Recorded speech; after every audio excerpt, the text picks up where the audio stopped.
through what I go dash to keep me from this worldly trash. Set me apart, circumcise my heart, transform my life, make me a I want you to set me apart.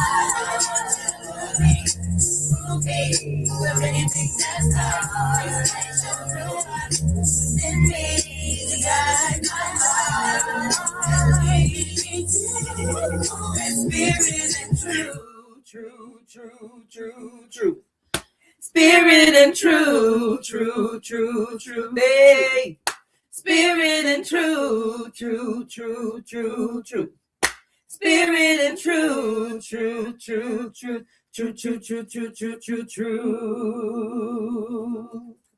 Shalom. Hey guys, and welcome to Keeper of My Sis. I'm Prophetess Yahca'Anna. And I'm Yahusha. And we welcome you in on this beautiful Truth-Filled Tuesday. We're over here, baby. You gonna get truth. And nothing but the truth. So help us, YAHUAH.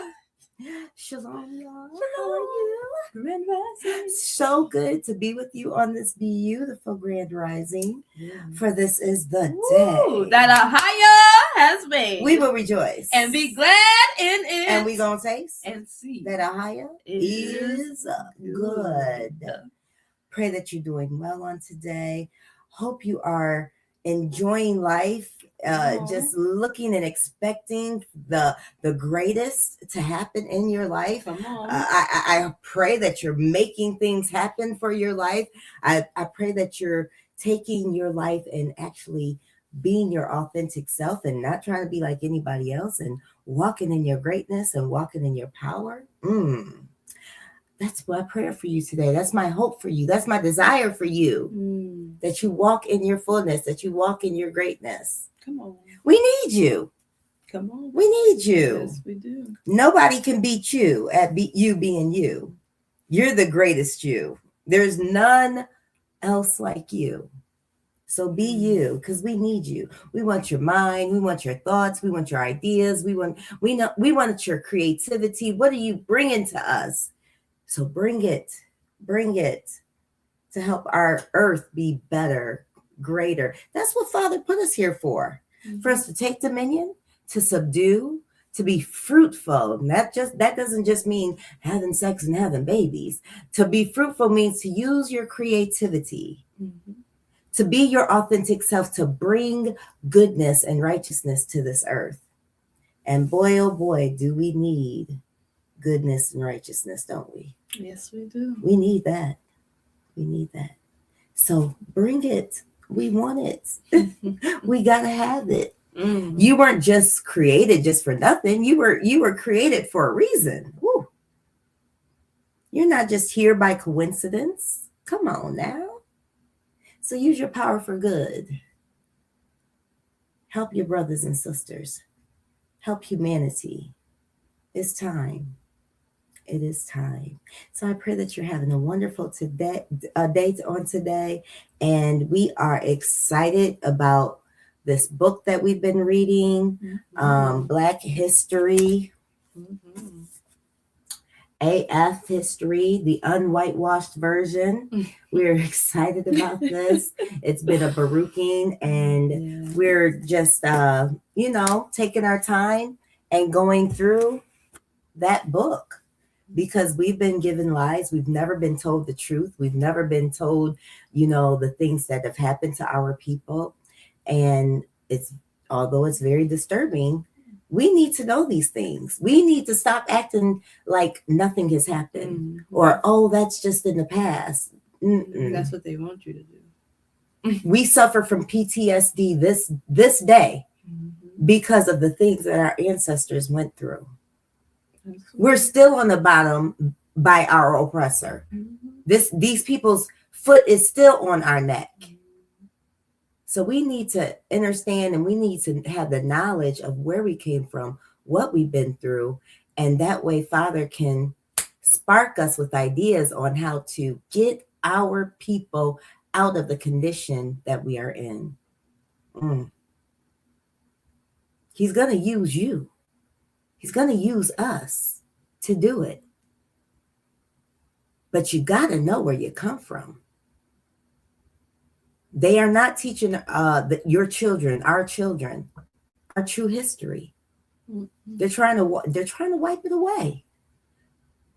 Even Trump, he's like dismantling a lot of Black history, cultural things from museums, from the cities, like different statues. He's taking them down, different plaques and things that honor and recognize what our people have been through. You know, these people are taking this stuff down. They don't want us to know our history, and they don't want us to know what we've been through as a people. Because what we've been through as a people marks exactly what belongs to us, what they have stolen. So we are in a great time right now, but let's not be negligent. Let's not be ignorant. Let's understand and start to study and start to acquire the wisdom and the knowledge of what's going on right now. It's a great time. It's a great time, especially for the righteous. It's a wonderful time.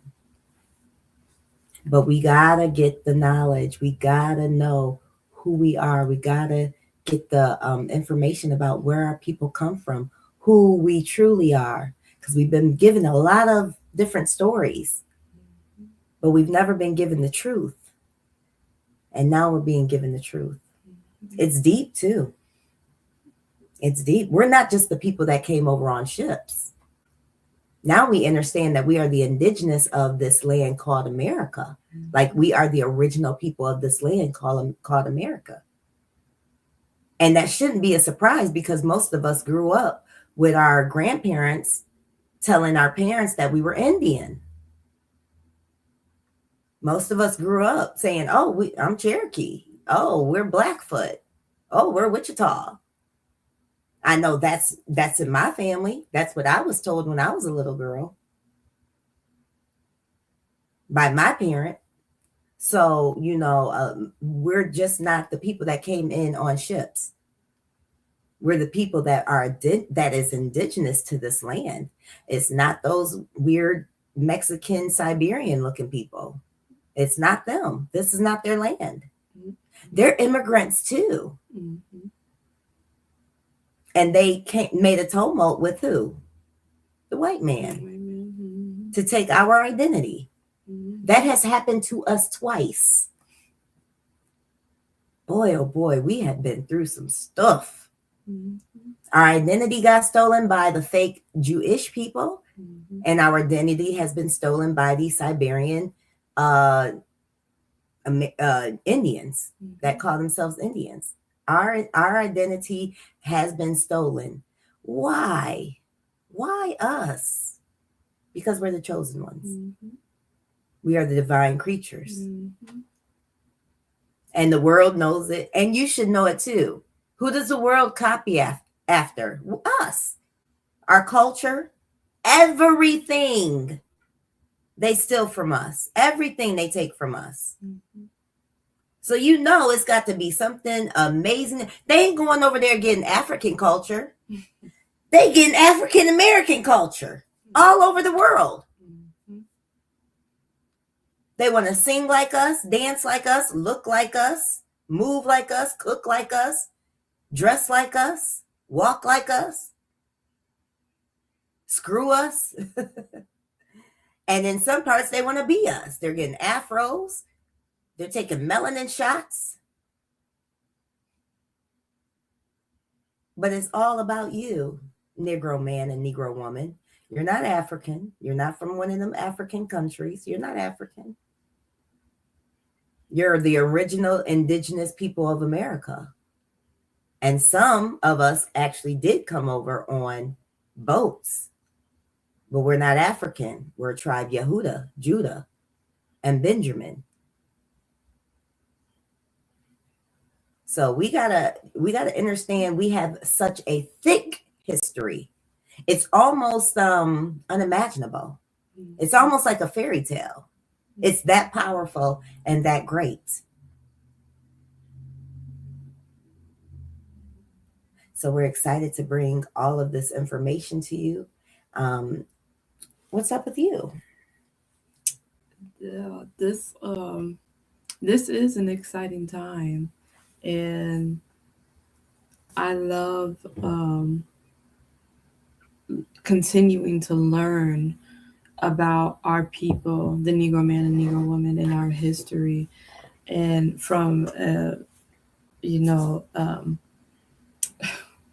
because we have been extremely lied to, and it is a process when you have to first unlearn pretty much everything. At first you're like, oh, okay, that's not true, but then you start to realize it's like you literally have to unlearn every single thing you were taught, and then you have to relearn the truth. But it's an exciting journey because you get to see yourself in a whole new light, because they didn't tell us that we were royalty. They didn't tell us that we were divine. They didn't tell us that we were genius and creative and powerful, and they were too busy stealing. Yeah, like we literally built this land. Yeah.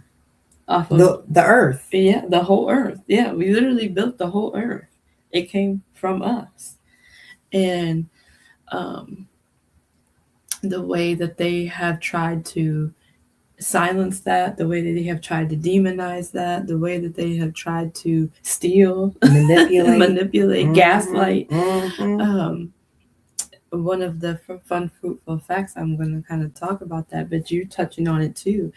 You are what she just said about what Trump is doing with actively taking down plaques and statues and taking exhibits out of museums and stuff, that you're seeing it firsthand. We've been telling you, they've been doing that the whole time, but you are actually now able to literally see the evidence of in action right now exactly what they are doing.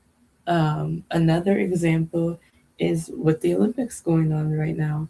I'm so grateful that they are saying her name, Surya Balanai. She, in 1998, she did what they called an illegal move in her free skate routine, and she that pretty chocolate girl. Yes, and she did a flip, a complete backwards flip, and landed on one skate, and they demonized her. Yep. They penalized her, told her the move was illegal, punished her, and now all these years later, some white boy did that move, and now all of a sudden is being celebrated and he's being credited. But I'm glad that I'm seeing our people stand up and say, no, he was not the first to do that. And they are saying her name, they are sharing her story, they are not allowing her to be erased. And she is still living. She's 52 years old. Young lady. Yeah. And so I'm glad that she's getting her credit, and that our people are taking a stand and saying, we're not going to let you do this no more. We are pointing it out that no, you're not going to steal our credit no more. You're not going to steal our identity. We're not going to let you do this anymore, because that's not right. That's not just. And I love seeing our people even fight back. Yeah. I'm a fighter. I mean, I'm a lover too, but I'm a fighter. Yeah. And I love seeing our people not tolerating the disrespect and the foolishness from these heathens, from the especially white folks. But I'm loving the non-tolerance of disrespect and just doing all type of things to us and saying things to us and putting their hands on us. I'm really excited to see our people physically taking action. I'm so tired of the nonviolence. Woo, I'm tired of the nonviolence because they have been volatile towards us. They have been so extremely violent to us, and I am excited to see our people put the nonviolence down and pick up their power and start to clock out and defend themselves. I'm loving it. I'm loving it. I'm loving it. So, it's a breath of fresh air because we've been that kumbaya, we shall overcome. No, that shit's over. No, that's over. That's over. And we're going to take it by force. We're going to get our respect. We're gonna do. See, the Most High. I don't. Y'all waiting for this dude on the cloud to show up, and the Most High, he's gonna use his people. He's gonna use his people as his what? Battle axe. That's right. And we go to execute vengeance against what? The heathens, against our enemies. Yeah, it ain't no waiting for a guy on a. Coming on the cloud, riding on the horse. No, we ain't waiting for none of that BS, because that's exactly what that is. BS doesn't even exist. And some of y'all so in love with the heathens. It's like, well, if the heathen ain't said it or agreed with it, then it ain't true, or it doesn't. It's not real. Y'all get on my doggone nerves with that crap. Cause what? I seen somebody post something that a white man was saying, but people like me and Yasatari been saying this for years, and now and you're one of my Facebook friends, and now all of a sudden, because it come out the face of a white man, oh, it's right. About time somebody said, troll, coon, go get under a rock somewhere. Y'all have a hard time accepting reality and truth from your own people, and it's disgusting. But anyways, YAHUAH is going to use us to whoop tail, and it's starting already. It's starting already. There was a black man. It was 7 white men that jumped this black man, and he whooped every last one of them. Every last one of them got their tail kicked. That's how powerful our men are. Wow, praise God. That's how powerful. Woo. Every 7 against 1. It was a white girl video in it. She was like, "Oh my God! Oh my God! Oh my God!" I was like, "Girl, don't get turned on by it." Yeah, her whole "oh my God" started to change in mid. Oh my God! Yeah. Calm down, Becky. Okay. Okay, please. But yeah, one black man tore up 7 whiteys. Oh, praise. You know what I'm saying? And I'm not saying that to be mean or anything. It's just we are sick and tired of being sick and tired. Of being sick and tired. Come on, sis. And if y'all want to get it, you can get it. Don't nobody care no more. No. Don't nobody care. Don't nobody care at all. No time. We're not going to let you disrespect our children no more. We're not going to let you disrespect our elders. We're not going to let you disrespect our women, our men. We coming together. And baby, those of us that's living a righteous life, you better not mess with us. It may cost you your whole life. Well, it may cost you your whole life. Well, but yeah, we're not taking it no more. We're not taking no more. The disrespect, none of it. Zero. None of it. Ain't gonna be no yes or yes, mama. Ain't none of that no more.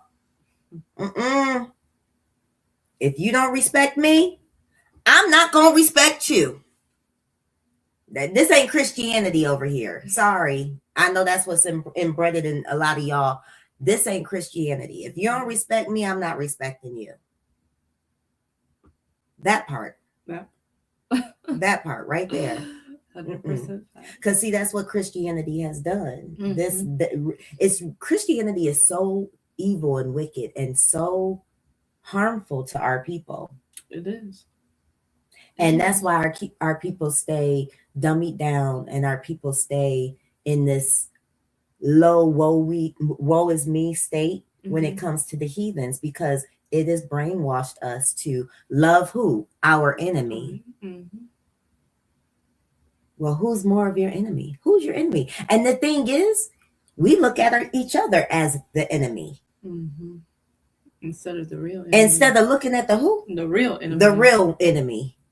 The white man. Or we'll believe what Pastor them say about a red guy with a pitchfork. Oh, the devil, yeah, he's the devil working hard. What is you talking about? Please shut the hell up. Our enemy is a physical person, our physical people. And as Ahai has always described them, they are the other nations. That's our enemy. That's right. Those are our enemies. Who's trying to kill us through the food? The white people. Who's trying to kill us through the air, through the water? Who's trying to tax us, bill us, take our money, extort from us, steal, rob, rape, kill us, snatch us up? The white people. Yeah. But you busy being mad at your brother and your sister that look like you. I think we need to get mad at the real person or people that's trying to kill us. And until we get there, we always going to be stuck in this cycle, sis. Yeah. That's true. Until we come together against our true enemy. And that's what the remnant going to do. The remnant is going to do that. We're doing it now. Yep, we are doing it. Come on. Come on. We're coming together now and we're rising up. Yeah, absolutely. Hey, y'all. Look, we told them the other day, resist. Yeah. Rebel. Yes. Yes. But it will be a remnant. It's going to be a great remnant. The remnant resist and rebel. But a lot of y'all, our people, y'all coons. Yeah. Y'all going to cleave to the heathens. And unfortunately, that's going to be your demise. So hand join in hand, you shall be thrust through. That's going to be your demise. And this is not anything biblical or religious we're saying. This is why they think this stuff is biblical and religious. What y'all don't understand is these are facts. This is going to happen. It's going to happen. What you got to say? Because the coons, they make white people their idol. And what Daddy says about idols is that those that make them become like them. Which means, and he just put that all together. That's why y'all gonna be destroyed right along with them, because you become like you make them an idol and you become like them. You idolize them and you become like them. And what is an idol? Nothing. Powerless, deaf, dumb, blind, no knowledge, lifeless, no knowledge, no nothing. You're gonna be destroyed. Yep. I was like, oh, Daddy. Yep. And it's sad because you could be in a position where you become a ruler, where you could be a right fighter, a judge in the earth. Yeah. But you choose to cling to your idolatry because you love Jesus. You love the white man. You love Lucifer. You love him. Blood sucking, drinking, flesh eating monsters. You love them. You love them. You love them. And you know how we were talking yesterday about the Epstein files and all of the wickedness that's going on through the earth. It's just hilarious how these white people are never held accountable. They'll throw up the black folks. You see Diddy jail. Who the other one? R. Kelly jail.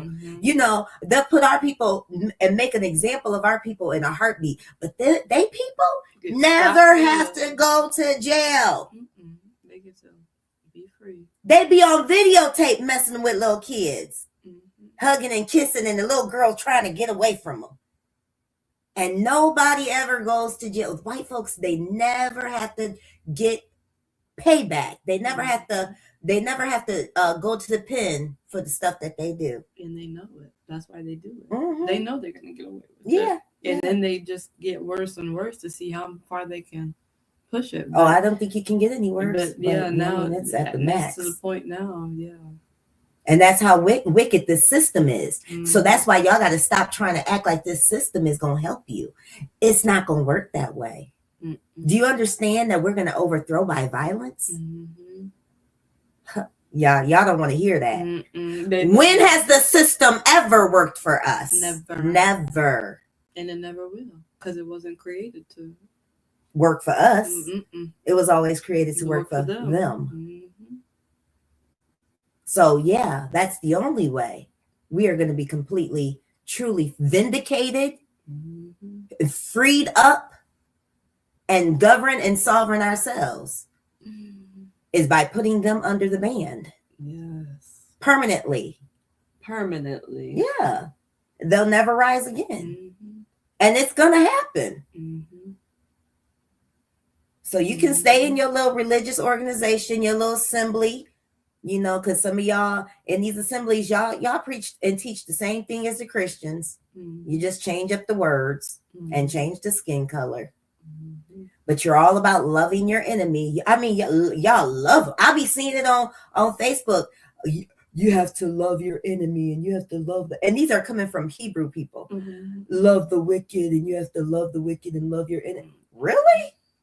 I ain't never heard. That don't sound righteous to me. It don't sound. That's not YAHUAH. Right. YAHUAH ain't never said it. That's why I know you don't read the Bible. You only read New Testament. Come on. You only into that idol, that graven image called Yahushua/Jesus/Lucifer, because that's the trash he be saying. That's the trash that Paul be saying.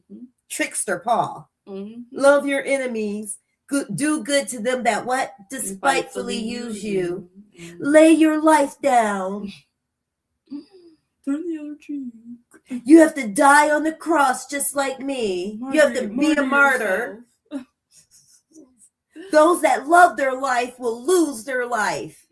The devil is a liar.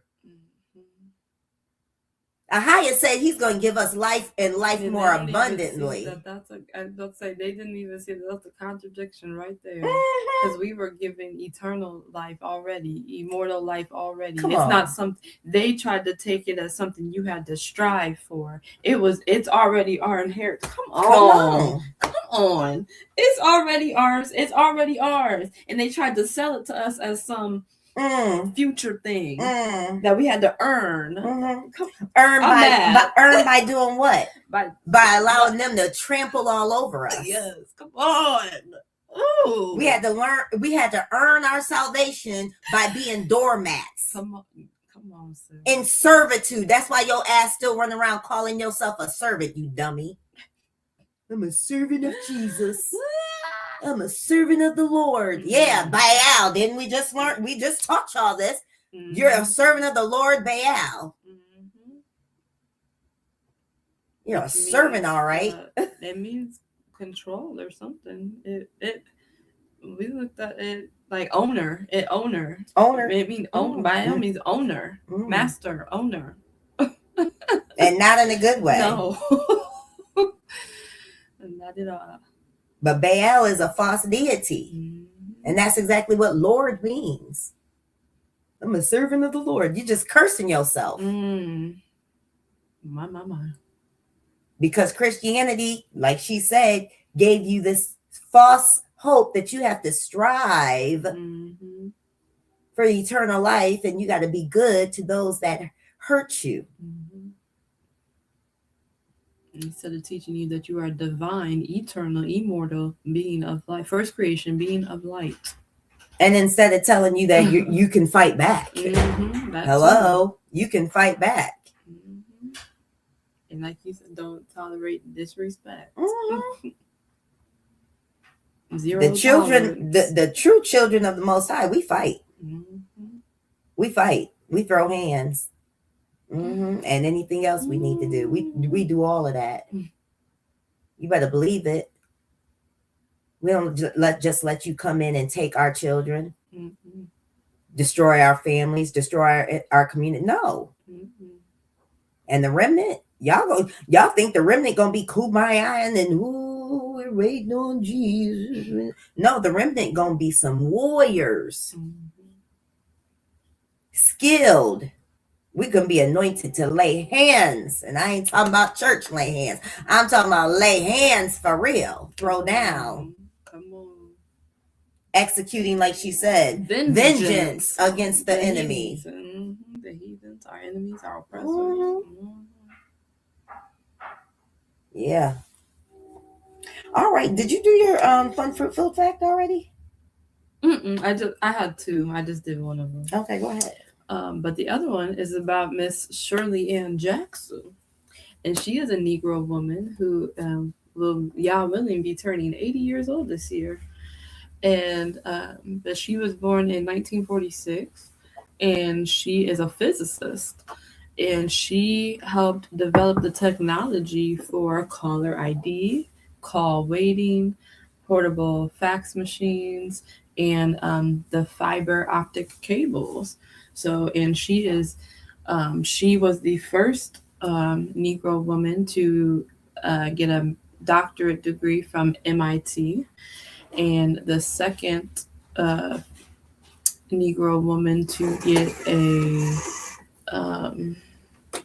some other type of degree. And on top of that, she has been given like 53 honorary doctorate degrees. She has been given the National Medal of Science. She's been put in the Philanthropist Hall of Fame, her and her husband. And she's very highly decorated in that area of her being a physicist and working with nuclear things. So she served as a president of an institute. She's served as chairman at different organizations, and she's done a lot with her knowledge and studies and research.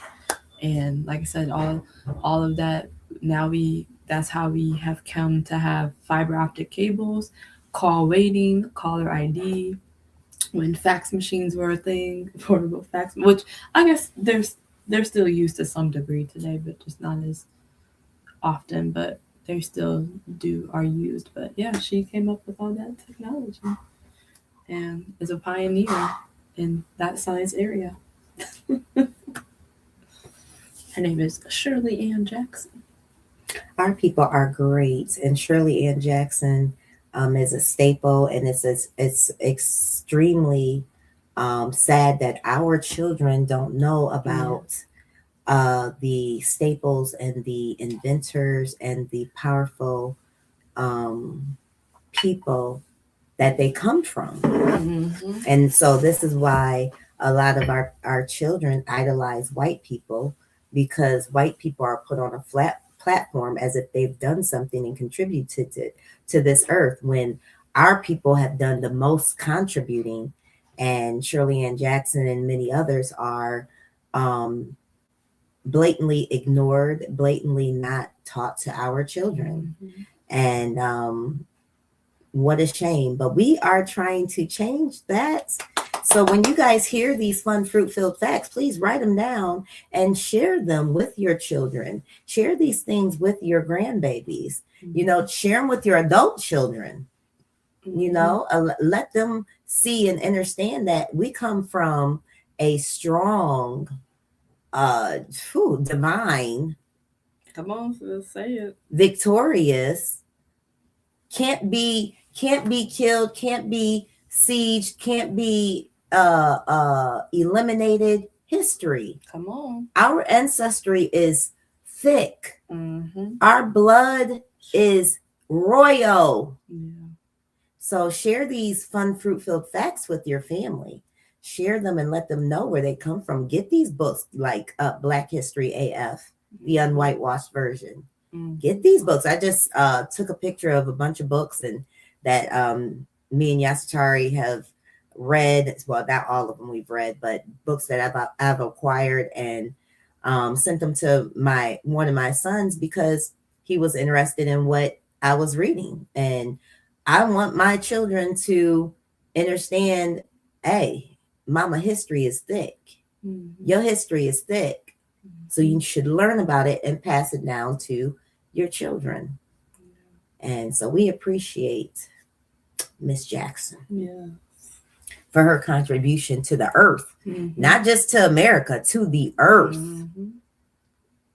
That's right. Isn't it amazing? All the Negro men and Negro women in our oppression with their foot on our neck, how we still invent, create, and do the greatest things on earth that benefits not just our people, but benefits the whole world. Unfortunately, a lot of white people have stolen our ideas, stolen our patents, stolen our inventions. So we don't get the proper respect and accolades to what we do. But it's coming out now. It's coming out now. And eventually, once we are in position and power and the tables have completely turned in our favor and we are right ruling this earth, we'll never have to go through this trash again. We'll never have to go through it again. And what a Baruching, what a wonderful feeling to know that this is going to be over. The oppression is going to be over soon. So get happy, get glad. Ooh, come on, get happy. I don't know where that came from, but yes. crazy. Yes. Get happy, get excited, because the table is turning in our favor. Come on. And get on the side of righteousness. It's going to make you mad because some of y'all, like we said earlier, you're so in love with the heathens. You're in love with them. They get mad at people like us bringing this stuff out, but call us racist and everything. Yeah, but you're not mad about what they're doing to the children, what they're doing to the homeless, what they're doing to you. You're not mad about the poisons and the toxins and the atrocities and the murder, the robbery, that's the injustice. That's why I said a lot of our people suffer from Stockholm. They do. Because how you gonna get mad at us just for bringing out the wickedness of the people that got their foot on your neck? How you gonna call us racist? What have we done to humanity to try to kill humanity? Exactly. No. So our people suffer with that Stockholm syndrome because they're in love with the people that violate them. You're in love with the people that kill you. You're in love with the people that violate you. You're in love with the people that poison you, oppress you, give you false information, lie to you. Yeah, you're in love with them. And you look at us and call us evil because we're exposing your oppressor. And we want you to take power back over your life instead of continuing to hand it over to these demons, these devils. Yeah. That makes sense. It don't make sense. But when you're under that delusion and you're in religion and you're under that brainwashing, you don't see it. You don't see it. Yeah, and that's true. That's true. But there are some people that's being sparked, and they're leaving the false religious organizations, and they're coming out of the delusion, and they're seeing exactly what it is. And so they putting on them glasses. Okay, they live. I might sit back and watch that today. Yeah, putting on them glasses to see that they really do live. That these demons, these serpentines, these Nephilims, these Neanderthals, these wolves in sheep clothing, literally, they live and they are sucking the life. They're vampires. They're sucking the life out of you. That's why you have no life. You work, and then some of y'all can save up your money to go on a little bitty vacation or whatever, but you don't really get to enjoy it. You go there, you take a couple of pictures, and boom, you're back to working 12 hours a day. The grind never stops. It never stops. And some people they're not even capable of enjoying a vacation at all. They'll work through their vacation. Like that's, And then you have to come back home and start paying them taxes again, paying them bills again. You know, it's ridiculous. It's absolutely ridiculous. The struggle. Yeah. Because they have you in that time cage. Oh, come on. That time cage. You're a prisoner. You're a slave in the time cage. You're always ticking that clock. Tick, tick, tick, tick, tick, tick. You're always on somebody's time schedule. Yeah. You don't have the freedom of luxury, the freedom just to live. No, because you're tick, tick, tick, tick on that time. You're in a cage. You're a slave. You can't just wake up and do what you want to do. Go where you want to go. All right. You can't just relax. Because you're in that time cage. Well, I got to pay my bills. And that's why the Father gave you a creative mind. So you can get out of slavery. So you can create something where you don't have to walk by the beat of their drum. Them pagan holidays and that religious organization that you go to every single week, that you pay what? Money to that too, right? Ties. All of that is part of the time cage. It puts you on a time clock, keeps you in a cycle. Work all week.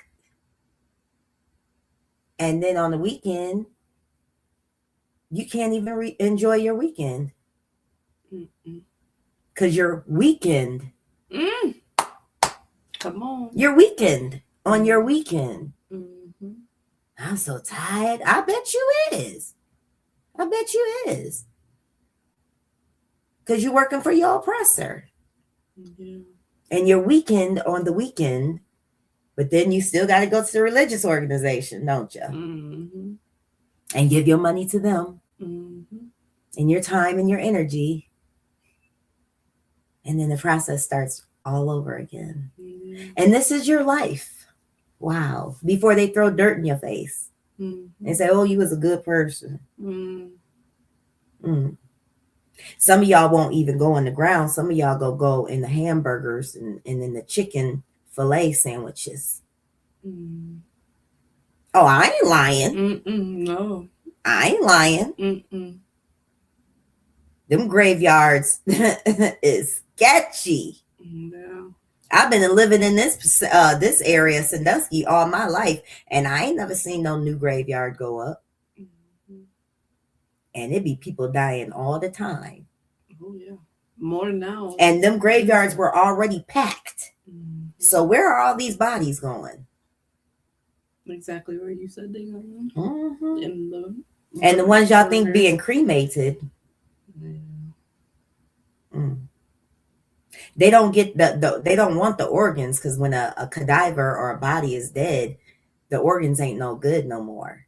That's why if you got organ donor on your license, you might want to take it off, because they only can take organs from a live person, a living person. So when they lie and tell you your family member is brain dead, that means nothing. That means that your loved one is really still living. They're still alive. Brain dead, that's not even a real thing. They're telling you that so they can get the organs of your loved one. Because once your loved one is dead, those organs are no good. The organs are dead. They immediately start to die. So they have to get them out of the body while the body is what? Still alive. So you might want to take that organ donor off your license. You might want to do that. Yeah. I did. You took it off yours? Yeah. Yeah. Because they only take living organs from living beings. That's a shocking scam. Well, you got to think that scam has been going on for a long time. And how many people thought they were doing right by their loved ones and really helped them murder their loved one. Yeah. Sad. Yeah. It's really sad. And if you have organ donor on your license and you hear this information and you don't get it taken off and something happens to you where you can't speak for your or advocate for yourself and you're on a ventilator or whatever that they use to keep you alive, you can't advocate for yourself. You can hear what's going on, you can see what's going on, but you can't say nothing. You can't even advocate for yourself, and you got organ donor on your license, and a lot of people's families would be like, well, they wouldn't want to live like this. Or it's very seldom you're going to have somebody fighting for you. And if somebody's fighting for you and it's not your immediate mama or daddy or wife, if they're not fighting for your behalf, and say it's a cousin or a brother or sister that's trying to fight for you, they have no power. So if your mama and daddy or your so-called wife or husband ain't fighting for you to live, they can be like, oh, they wouldn't want to live like this. And so they'll take you off the ventilator after they get your what? Organs. Straight five. Your eyes. Oh yeah, they'll take your everything. Bone marrow. Oh my gosh, everything. They take everything. And you know what, sis? It ain't even no sense in naming off what they'll take because they take it all. They take it all. You're right. They take everything. They take it all.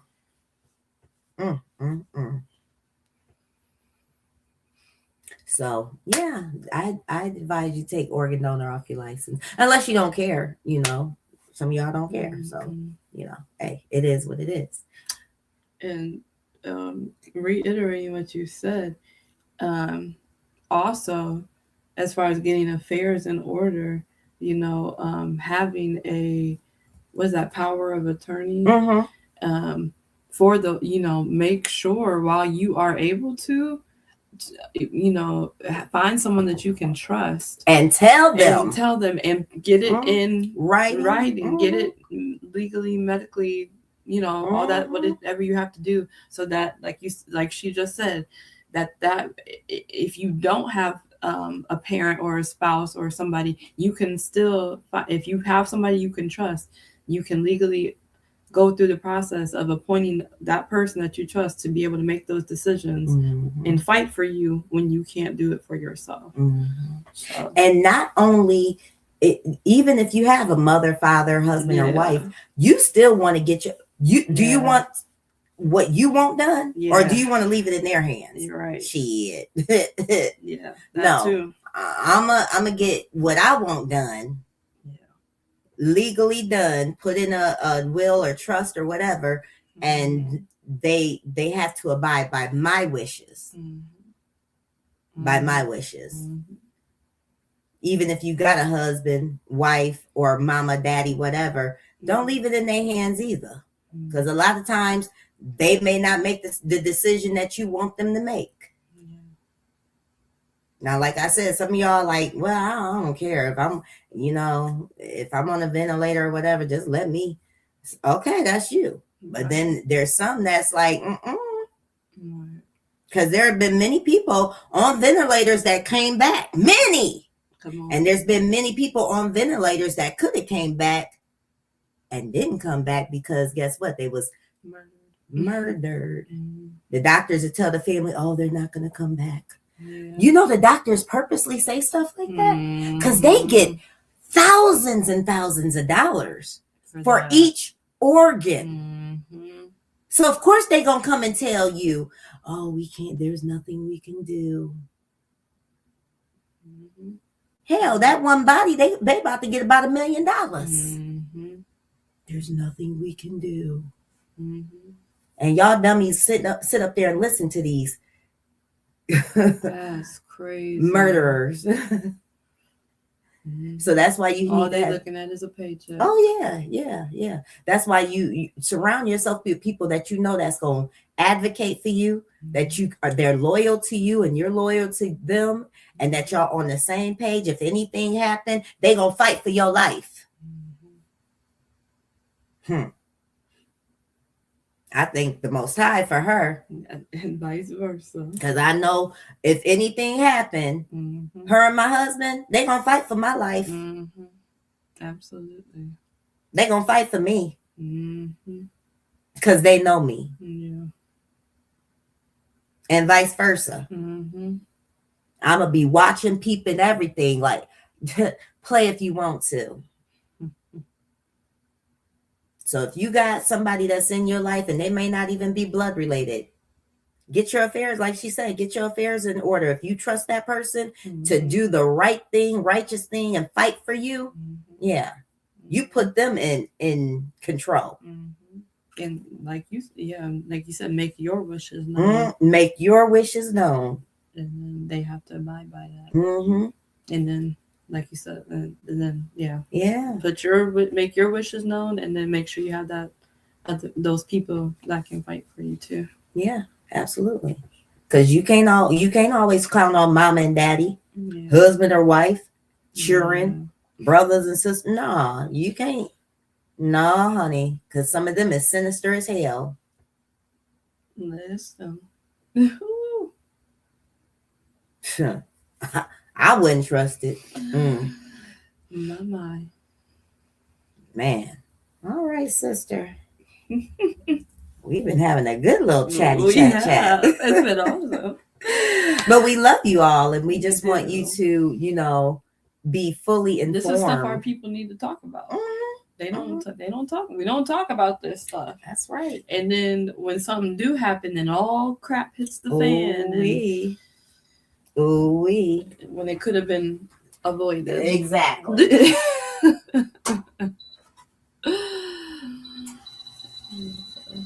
For sure. Yes. I'm crying.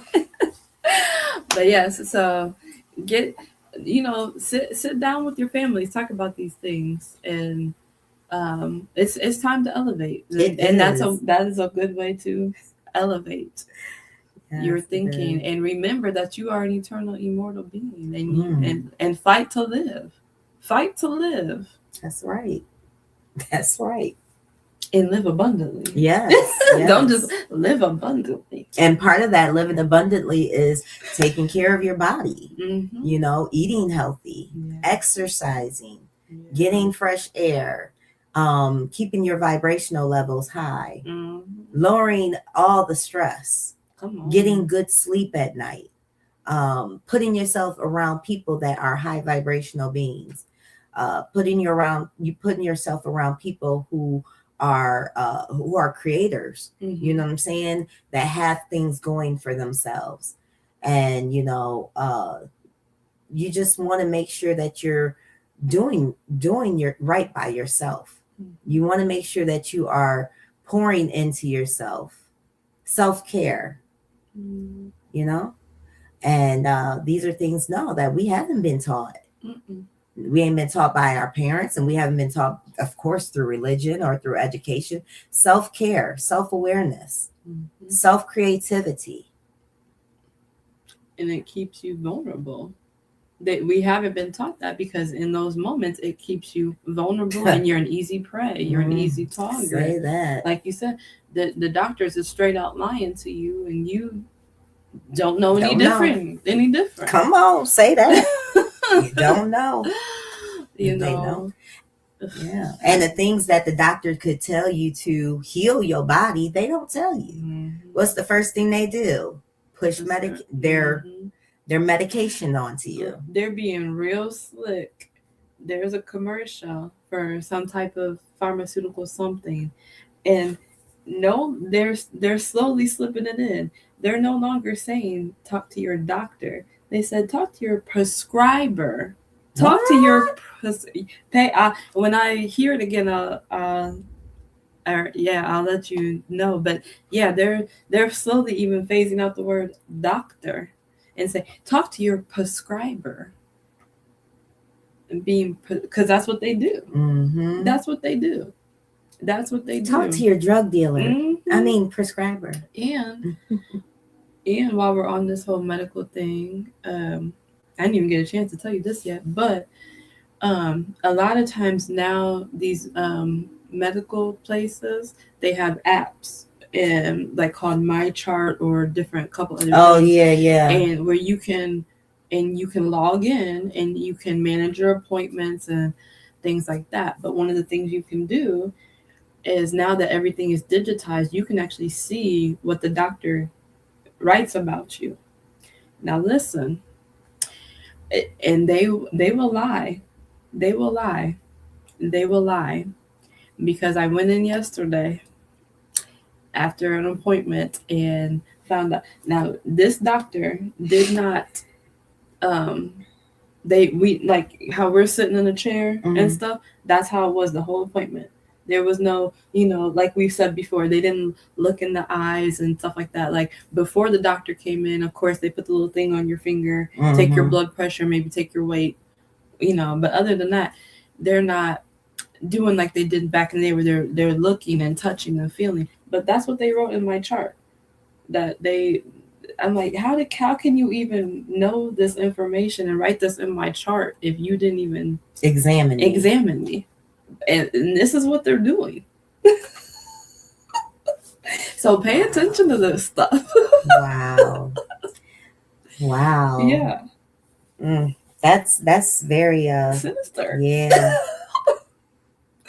But this is what we're dealing with. And if you are not advocating for yourself, if you are not inspecting that doctor or whoever you're dealing with that's dealing with you, you better be on guard, because these people are ridiculous. They are ridiculous. And that goes for your dentist too. We were talking about, girl, come on, they got you signing stuff before dental procedures now. So you don't know what you're signing. You better read it, because you could be signing something where they say, oh, we can give you an injection, we can give you this, we can give you that before this or during this procedure. You don't know what they're doing. So Father is revealing all this stuff to us so we would have the knowledge. We perish because of what? Lack of knowledge. That's right. And y'all sitting up there talking about biblical knowledge. Who gives a shit about a biblical knowledge? Do you have any damn common sense? Do you have any medical knowledge? Do you have any health knowledge? Do you know what fruits and berries and things that can heal your body? Do you know what it takes to heal your body? Because the doctor says you're going to have this chronic disease for the rest of your life, but the Most High says, I gave you the trees and the leaves for the healing of the nation. So who is you going to believe? You going to believe man, or you going to believe the Creator? And we found out that believing the Creator is the thing that was able to heal our bodies. Yes, it is. The doctor not going to tell you fast for 14 days. 3 days, drink water only. After the third day, when you go into the fourth day, add fruits. And be on water and fruits for the rest of the don't eat nothing else but water and fruit. And heal your body. If some of y'all got diseases like cancer or autoimmune diseases, you probably need to fast a good 7 days. Some, if it's severe, 14 days. But the doctor not going to tell you to go fast and be on water only, so that your good cells will eat up the bad cells and eliminate them from your body. The doctor not going to tell you that if you have cancer, that the tumor is there to protect you.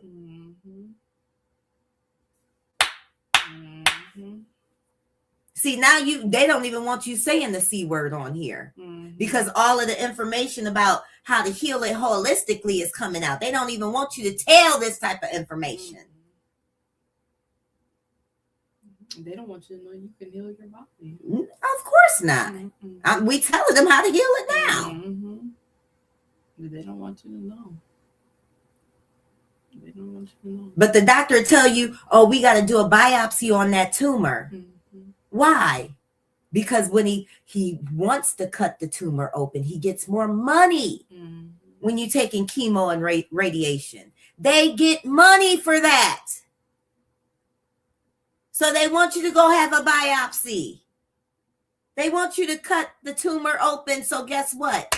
It just goes throughout your whole body. Mm-hmm. The tumor was in one spot. Mm-hmm. Now you didn't cut it. It's expanded. Now all of a sudden it's in your lungs. Mm-hmm. It's in your liver. It's in your kidneys. And it up all the way to the brain now. Mm-hmm. When it was in one tumor. And if you would have fasted, the good cells would have ate up that tumor. And the tumor would have dissolved. But your dumbass pastor and these people in these assemblies, these morons and mores, ain't nobody telling y'all the truth about how to heal your body. They fat and obese too. They full of sickness and disease too. You're making it a breeding ground for disease. And part of their 501c3 is they got to just stick to the script. Mm-hmm. Ooh, something about to come to me. They got to stick to the script. Mm-hmm. They can't tell you how to heal your body. They can't tell you who you are. They can't tell you anything about your heritage or inheritance. They sure can. Y'all running around sick, inflammation in your body, full of disease and stuff. Mm-hmm. It's so simple how to heal your body. But are you disciplined enough to do it, or do you just want to pop the pills? Mm-hmm. And it don't cost anything. It don't cost nothing hardly. Mm-hmm. If anything, you'll pay for the fruit. Mm-hmm. Herbs. Unfortunately, you got to pay for the fruit and the herbs, which is really should be free. Mm-hmm. But compared to the hospital bills, the doctor bills, the surgery bills, the therapy bills. Come on. Come on. It ain't nothing. Yeah, y'all, you want to be healed in your body? You need to get around righteous people. Mm-hmm. That'll get you healed. Oh, praise. You need to get around righteous people that's going to walk you through the process. If you're not disciplined enough to do it yourself, you need to get with a righteous person. Make sure you have a couple dollars on deck because they're going to be giving of their time. You going to pay the doctor. Mm-hmm. You was going to pay that doctor. Mm-hmm. Come on. So pay the person that's going to really heal you. Come on. And allow them to walk you through and get your body healed. Mm-hmm. Keep you disciplined, keep you on track, because most of y'all can't do it on your own. Mm. You'll still be at McDonald's shoving that shit in your face. You'll still be at the Chinese restaurant eating that rat on a stick. So you need somebody to hold you accountable. Mm-hmm. That's right. To help save your life. That's right. And that person has been created by the Most High to be a savior and a healer in the earth. Stop crying out to Lucifer, aka Jesus, aka Yahushua. Get with somebody that's righteous and who has been mantled by the Most High Creator to be a savior in the earth and a healer in the earth. Y'all get on my nerves with running to the church. Can you pray for me? Can you pray for me? No, prayer ain't gonna do it. But changing your lifestyle will. Come on. Y'all want to hear that? Come on. Excuse me. Come on. Yeah, prayer ain't gonna do it. Say that. That's 100%. And that they don't want to hear that. Oh no. They don't want to hear that prayer ain't gonna do it. Oh no. Not at all. Mm-hmm. Not at all. Excuse me, y'all. Yeah, y'all want to hear that prayer not gonna do it. Prayer changes everything. No, it don't. Action changes things. Your obedience. Obedience is action. That's what changes things. Yep, that's what changes things. Healing gonna come through action.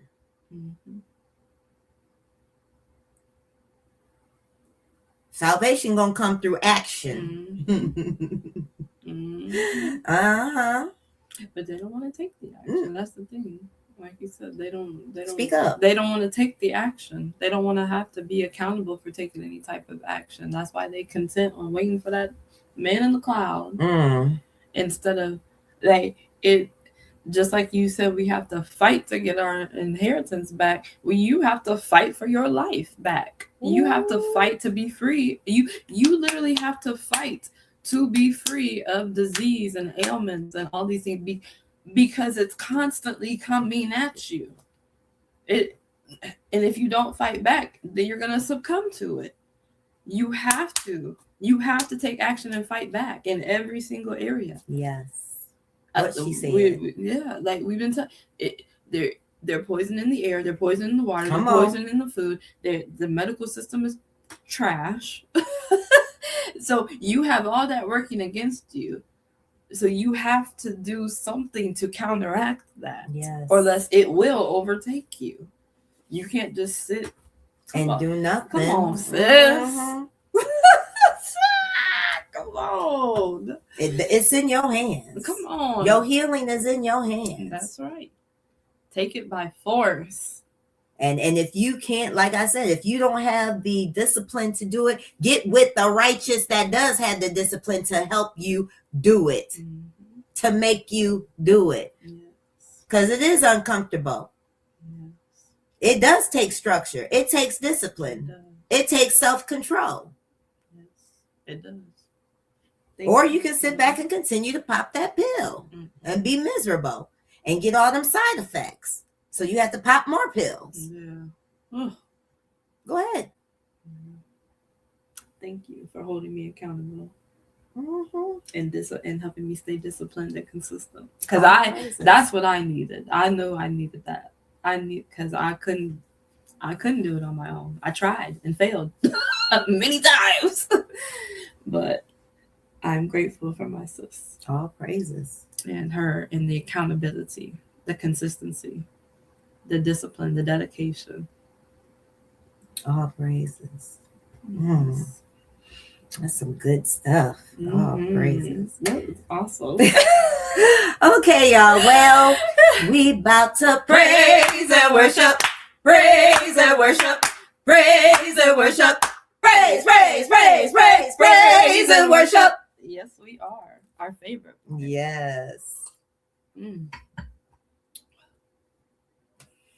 They getting some nuggets today, girl.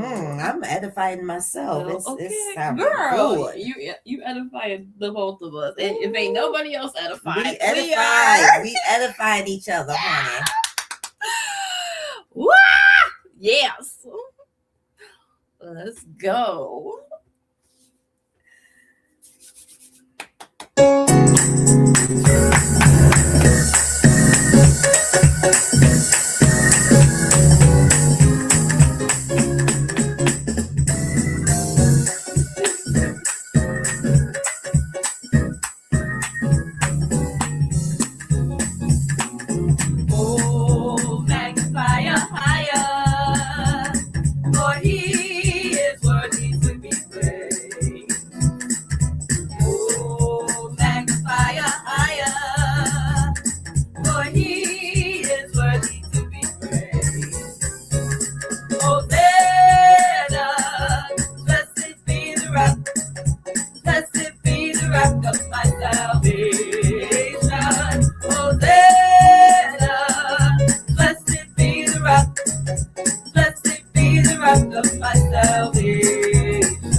right ruling. Okay. Power, authority, dominion, Might, yes. divinity. Yes, Come yes, on. yes. It only comes from a higher, Assure a higher, the great I am. That's it. That's all. Woo, blessed be. Like you said yesterday, you better check your outlet. You better check your outlet. You better check it. What you plugged into. What you plugged into, boo. Oh.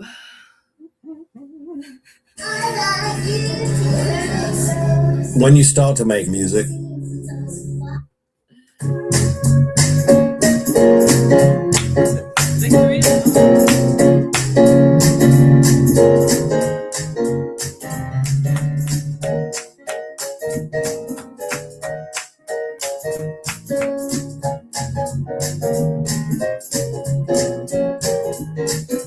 Victory is mine.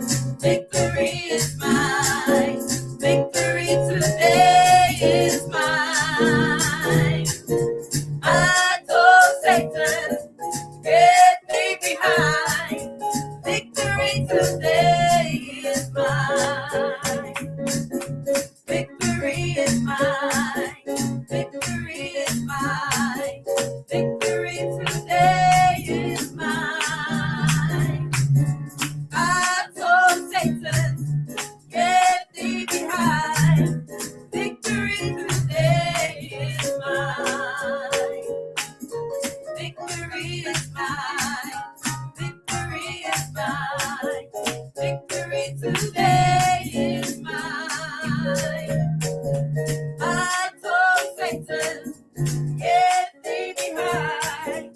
Victory today is mine. Love is mine. Love is mine. Love is mine. Love today is mine. I told Satan, get thee behind. Love today is mine. Joy is mine. Joy is mine. Joy is mine. Joy today is mine. I told Satan, get thee behind. Joy today is mine. Peace is mine. Peace is mine. Peace today is mine. I told Satan, get thee behind. Peace today is mine. Happiness, happiness is mine. Happiness is mine. Happiness today is mine. I told Satan, get thee behind. Happiness today is mine. Deliverance, deliverance is mine. Deliverance is mine. Deliverance today is mine. I told Satan, get thee. Oh, deliverance today is mine. Salvation mine. Salvation is mine. Salvation is mine. Salvation today is mine. I told Satan, get thee behind. Salvation today is mine. Oh, victory, victory is mine. Victory is mine. Victory today is mine. I told Satan, get thee behind. Victory today is mine. Victory, victory is mine. Victory is mine. Victory today is mine. I told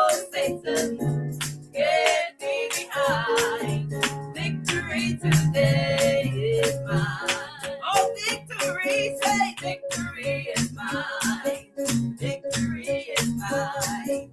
Victory today is mine. I told Satan, get thee behind. Victory today is mine. Woo. Yes, it is. It is. All of it.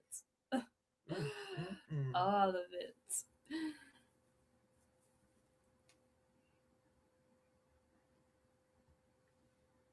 Hey everybody, it's Mark Kelly. I'm here with John Ossoff here in Georgia because this is the most important Senate race this election cycle.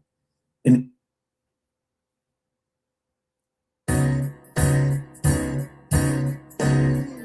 I just wanna praise you forever and ever and ever for all you've done for me. For kings and glory and honor, they all belong to you. Praise the highest for Baruch keep me.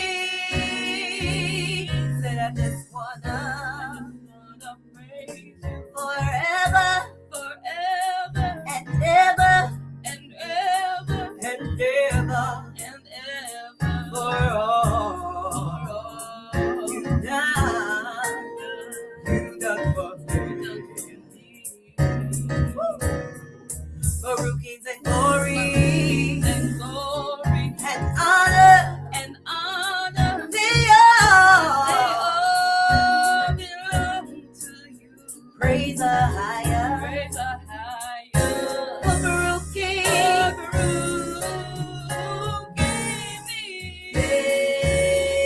I just wanna praise you forever and ever and ever and ever and ever for all you've done for me, for me, for me, for me, for me. Glory and honor, they all belong to you. Praise the higher, for Baruch King,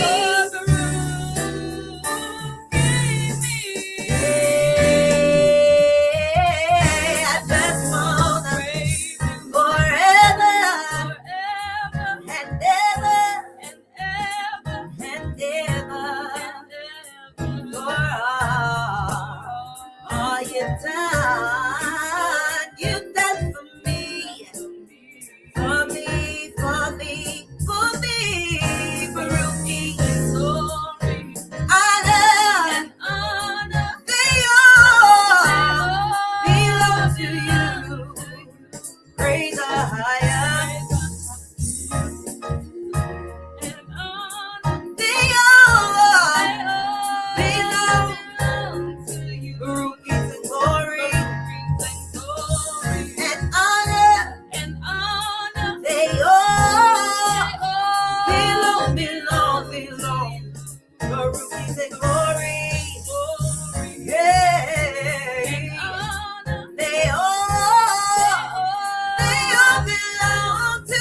These transforming All the Baruchians. Mhm. For all he's done for us, Mm. sis. Ooh, for All for the all honor. he's done.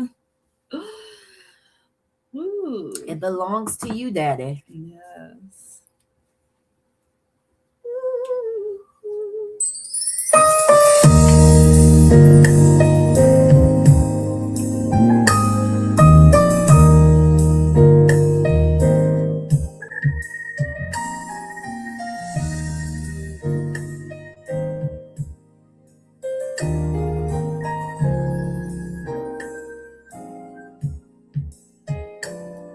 Days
Let the weak say I am strong. Let the poor say I am rich. Look at what YAHUAH has done for us. And now let the weak say I am strong. Let the poor say I am rich. Ooh, look at what YAHUAH has done for us. And now let the weak say I am strong. Let the poor say I am rich. Look at what YAHUAH has done for us. Give thanks. Give thanks. Give thanks.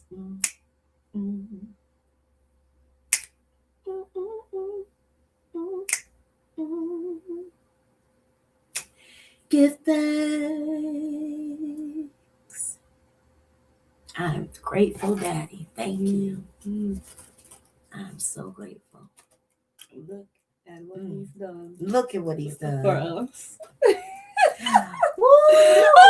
Yeah. Ooh. Look Give at all thanks. I have done. With a grateful heart. Yes. Some folks ain't grateful. Come on. But I'm grateful. I'm grateful as well. I'm grateful for his empowerment, Yes. for his his divine intervention. I'm so grateful. Girl, come on. I'm so grateful. Yes, I am. Ooh. I'm grateful. Yes. All right, y'all. Welcome. Many Baruchings to you and your family on today. So we are going to get into our reading of Black AF. If y'all know what the AF mean, just think about it. Some would call them cuss words. I don't. But Black AF history, the Un-Whitewashed version. And this has been a wonderful, powerful book of enlightenment, Come on. book of confirmation and witness, Ooh. and book of truth. Come on. Book of truth. Yes, it has.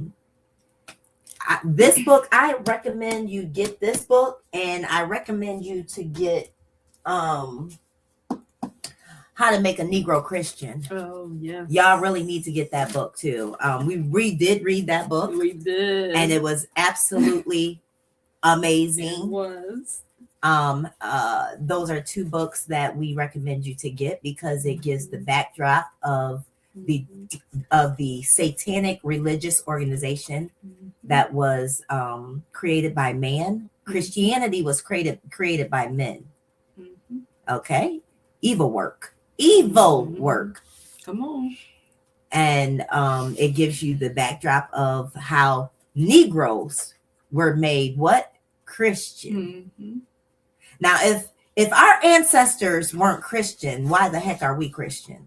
Come on. That's a good question, Yahca'Anna. If our enemy gave us Christianity, why the hell are we Christians? Yeah. I'd like to know the answer.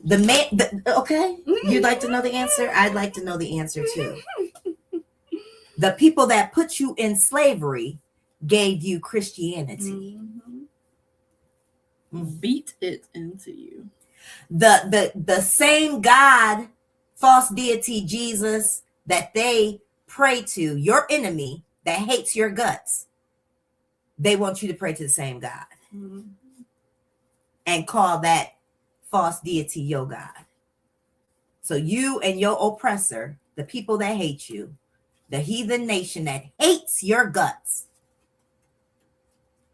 let's put a color to it. The one that calls himself white, but he really pink, hates you, and he wants you to worship his false deity God and call yourself a Christian. And it don't matter if you call yourself a Hebrew and a T. If you, I worship Yahushua, same thing, just different color. That's why they don't really care that you're Hebrew. Come on, Israelite. Bring it out. They don't care about that. Don't. Because they know you're still worshiping the same false deity. And as long as you're in idol worship, that's all they care about. That's all they care about. That's their job. That's their goal. Because Yahushua and Jesus teach you the same thing. To love your enemy, to love your oppressor. They to teach be a you servant. to be a what? Servant. Yep. A slave. So they don't care if you call them Yahushua. As long It's as the you same remain thing. oppressed. Yeah. Because Yahushua teach you the same thing Jesus teach you. As long as they can control you, they're good. That's what they want. Is control. That's it, sis. We just talked to y'all about that. As long as they can control you, they good. It's when they can no longer control us because we govern ourselves. It's when you start governing yourself, that they get mad. AF.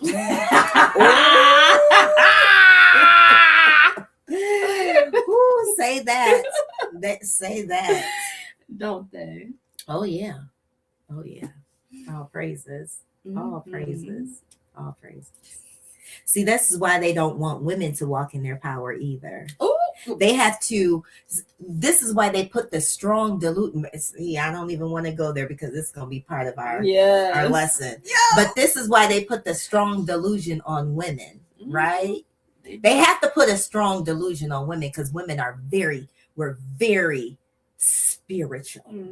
We are. We are either connected to delusion or connected to the source for real. So they want to make sure that you're connected to delusion, which is Christianity or religion, because that way they can control you and definitely put that misogynistic banner upon you. Because they don't want women to walk in their power either. It's not just they just don't want our men to walk in their power. They understand how powerful the woman is. Matter of fact, we're just as powerful as the man. I'm talking about spiritual power. Don't get it twisted. We physically strong too. But our men, they're physically stronger than we are.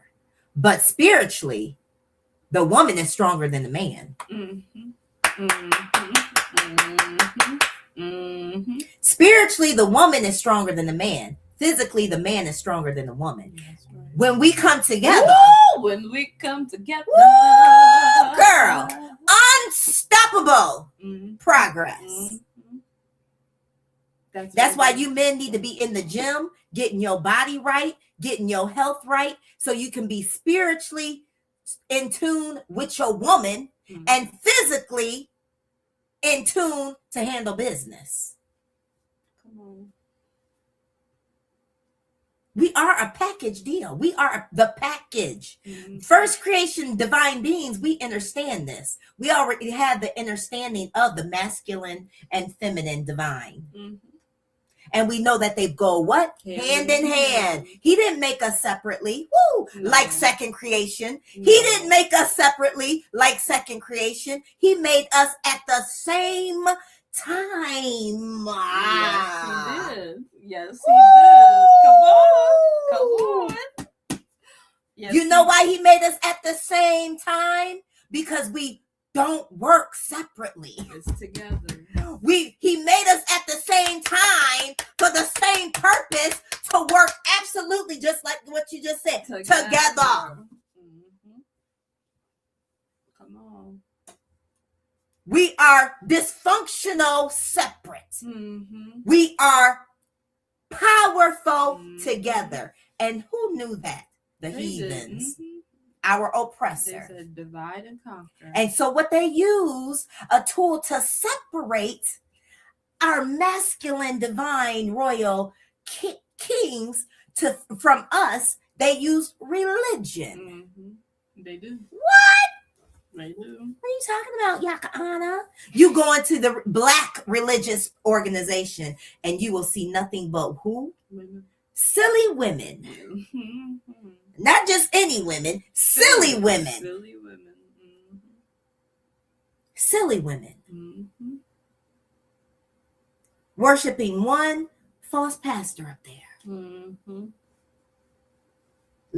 Silly women giving all their money when you could be investing that money. Mm-hmm. See, your royal king would be like, baby, let's invest this money into our family. Mm-hmm. Let's go start our business, baby.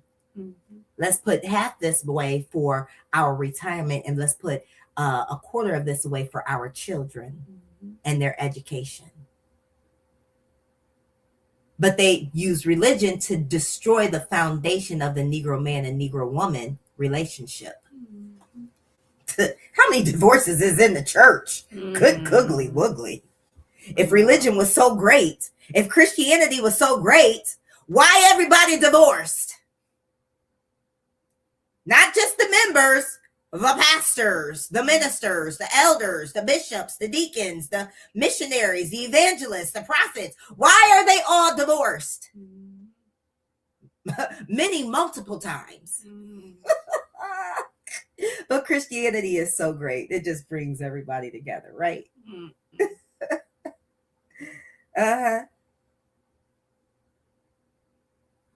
So yeah, we understand that they used religion to divide the Negro man and the Negro woman. And that's in that book, How to Make a Negro Christian. Mm-hmm. Let me grab it so you'll know what it looks like when you go purchase it. Come on. Because I'm believing they'll go purchase it. Yes. Yes, they will. I believe y'all go purchase it. This is it right here. Mm-hmm. How to Make a Negro Christian. Go get this. Mm-hmm. Read it. If you got family members that you close to and stuff, read it with your family members. Mm-hmm. Mm-hmm. Or you can go back on our YouTube page, right? Mm-hmm.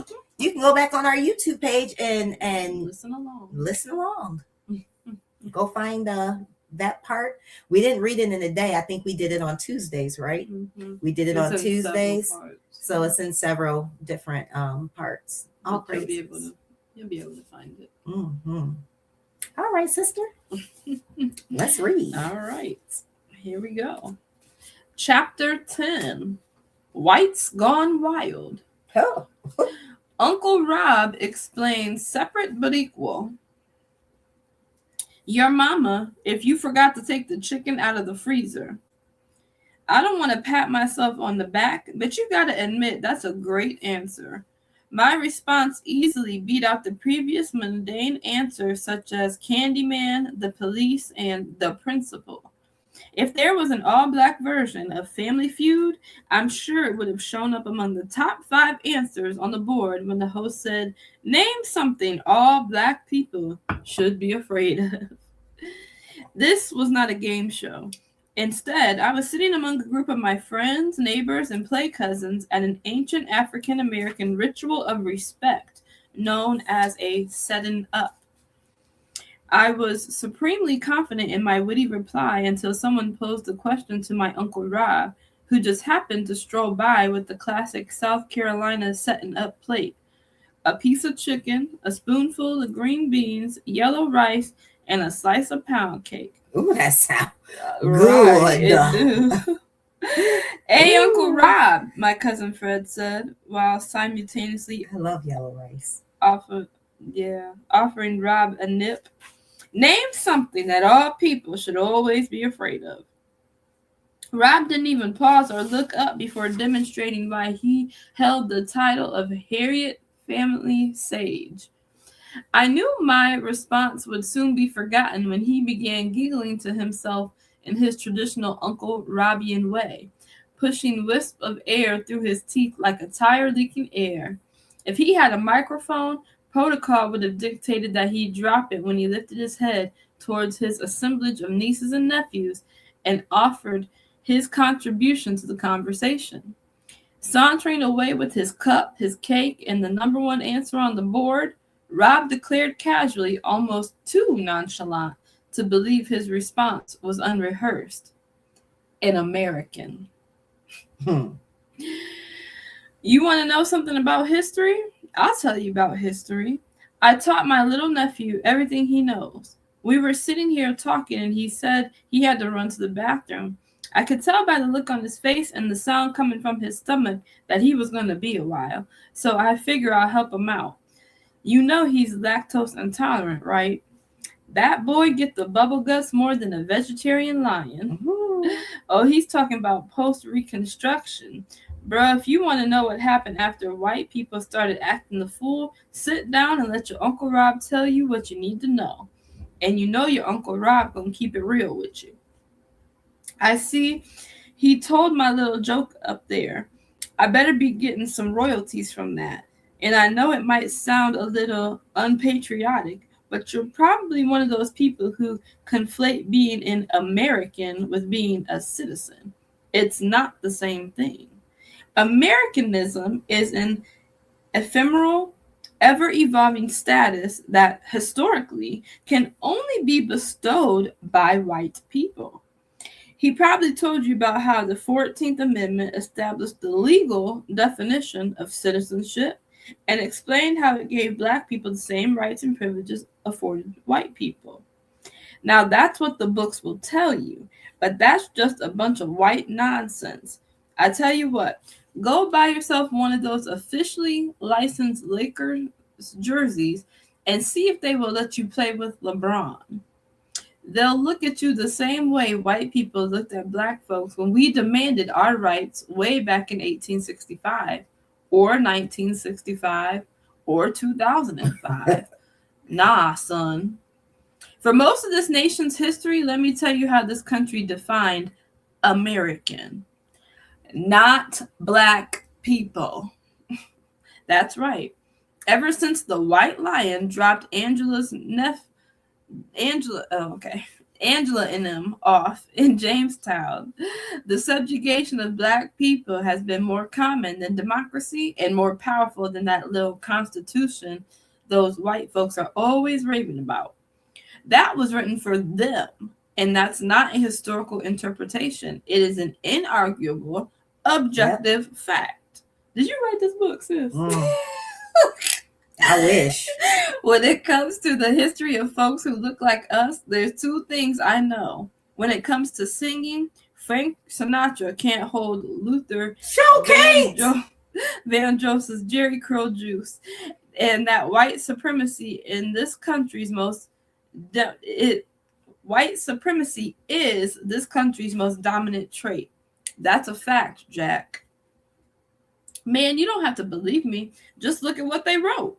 When those white boys wrote the Constitution, they said enslaved Africans were officially worth 60% of a white man. Then the first Congress limited naturalization to any alien other than an enemy alien being a free white person of good character. Crazy, right? How can anyone of good character even write such gobbledygook? Plus, the people who were here when the white men arrived were not extended citizenship until the passage of the Indian Citizenship Act in 1924. Even though the 15th Amendment technically gave us the right to vote, the arbiters of Americanism didn't even attempt to enforce the words contained in that document until the country was 189 years old. That's like 2 years younger than God. You know who God is, right? Jesus' real daddy. Now, I ain't gonna lie.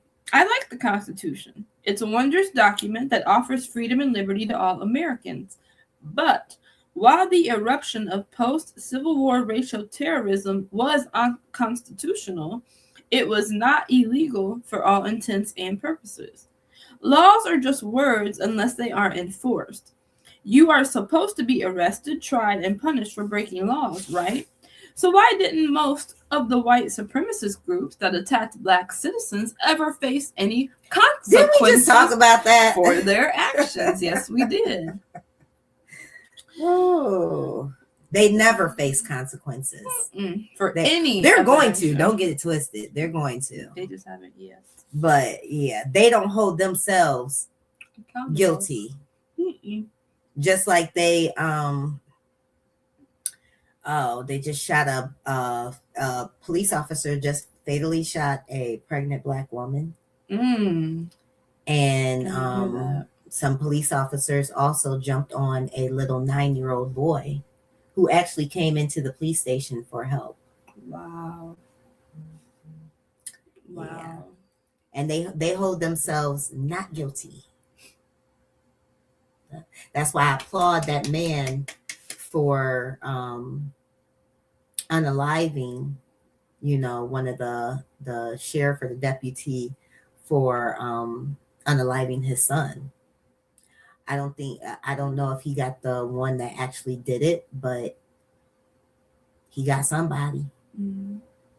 He got somebody.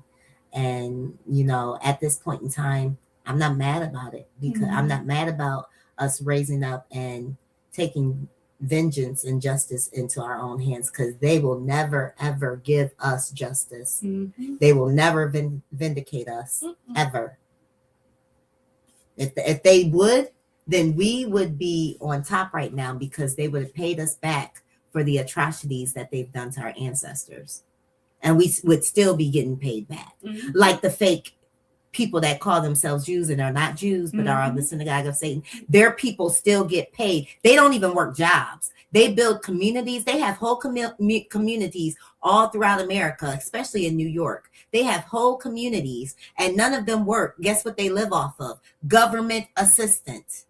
Yeah, them fake ones, Ashkenaz, they live off of government assistance. They get free housing. Their houses are owned. They ain't on Metro. They get free housing. They live off of food stamps. Their community is completely, you can't even go in their community. And none of them work. They don't work.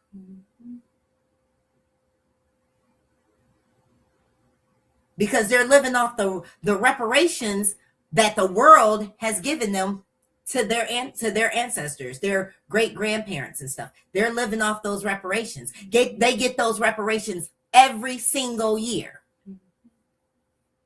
For what? For an atrocity that they concocted up to go against their own people, so they can be in the power or the position that they're in now.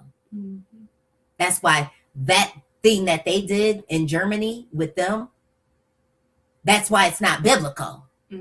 Because they're not the chosen people. But what we went through, our people went through and still going through, ooh, that's biblical. Yes. Confirmation. But have they redeemed us? Have they vindicated us? No. Absolutely not. Because we're the real chosen people. That's right. And they know they can never let us. They can never level the playing field. They can never try to make things right, give us our 40 acres and a mule. They can never do that. Because they know if they did, it'd be over for them. Over. Go ahead, sister. That's why anytime they start to talk about reparations for the Negro man and Negro woman, why are we still fighting for reparations? Please tell me. Now, these fake white people that call themselves Jews, they got reparations immediately. Yep. After they were in their little concentration camps and all that, and when they got released, they immediately started getting reparations.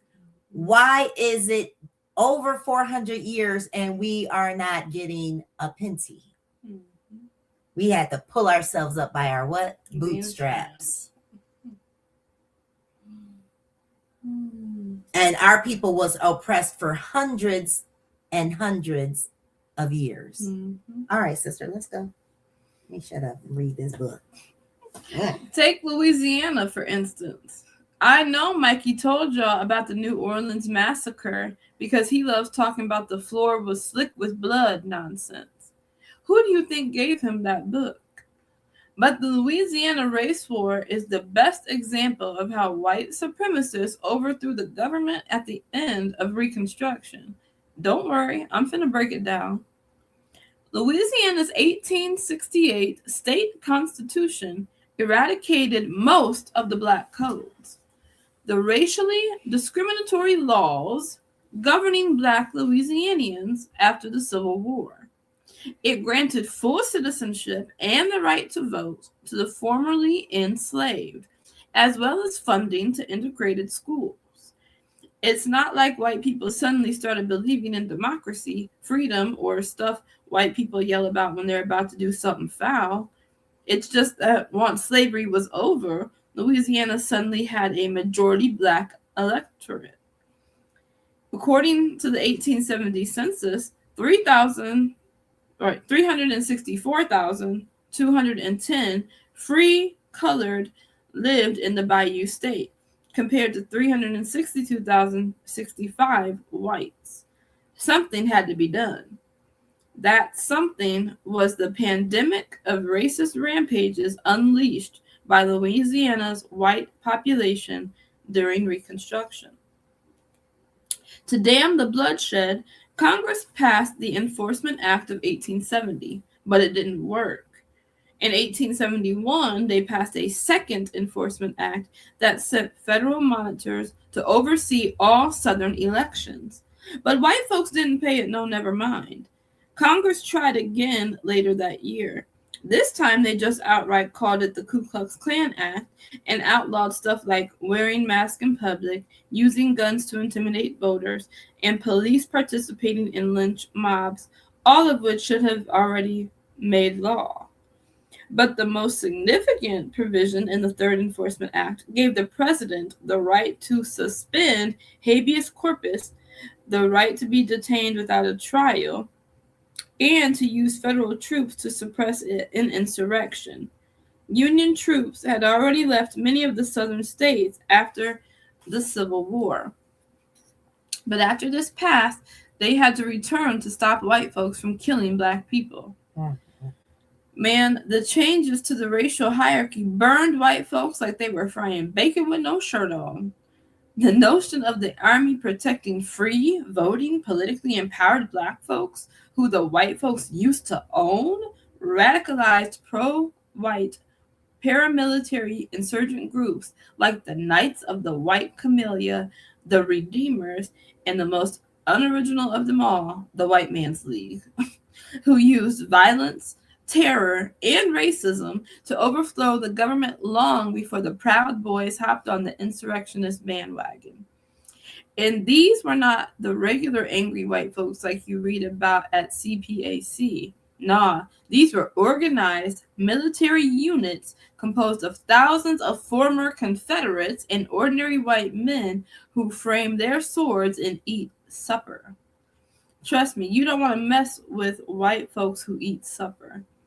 And unlike the Ku Klux Klansmen, the members of the Louisiana's domestic terror cells didn't wear disguises. They wanted the freedmen to know they were the local politicians, bankers, police, and clergy that lived among them every day. On July 5th, 1874, all the men's lodges in New Orleans issued a call for volunteers and raised about 1,500 men for the Crescent City White League. Throughout the summer, they drilled, purchased munitions, and prepared for war. With officers embedded in the police department, they disarmed black citizens and used media allies to perpetuate the fear of Negro domination. By the time they declared war on 3,600 police officers and state militiamen on September 14, 1874, the White League's forces had grown to 5,000, and they went wilder than folks at a Black Friday sale at Walmart. Federal troops eventually interceded and put down the insurrection, but the White League had made their point. The pro-white Democrats essentially set up their own alternative white supremacist legislature in a fraternity house in New Orleans, run by alt-white Governor John McInerney and Lieutenant Governor Davidson B. Penn. The Rump government collected taxes, passed laws, and controlled the state of Louisiana. At the same time, the constitutionally elected Republican officials only regulated a small part of New Orleans until 1877.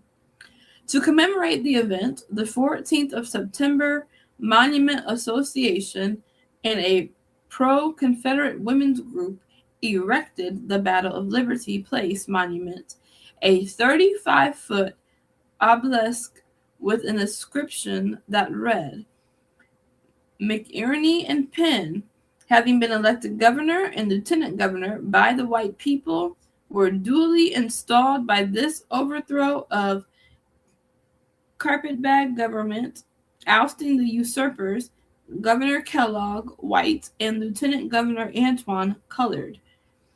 United States troops took over the state government and reinstated the usurpers, but the national election of November 1876 recognized white supremacy in the South and gave us our state.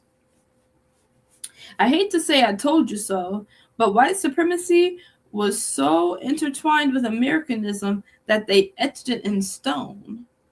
Now that troops were back in the South, how were white people going to assert their social and political dominance? Luckily, the highfalutin white people in the North had already solved that problem. While they looked down on the former Confederate states as racist savages, they provided the South with a template for white supremacy. Like the Bible says in Ephesians, the only thing more racist than a Southern white supremacist is a Northerner who thinks they're racism free. White supremacy was never a Southern thing. It is an American thing. Say that. Yes. Long before it was called Jim Crow, the white citizens of the northern United States had established a de facto system of segregation that was in many ways more odious than the deep-fried racism in the South. The northern form of American apartheid had less to do with property rights, economics, or fear of black rule. It existed because whites sincerely believed they were more human than their black counterparts.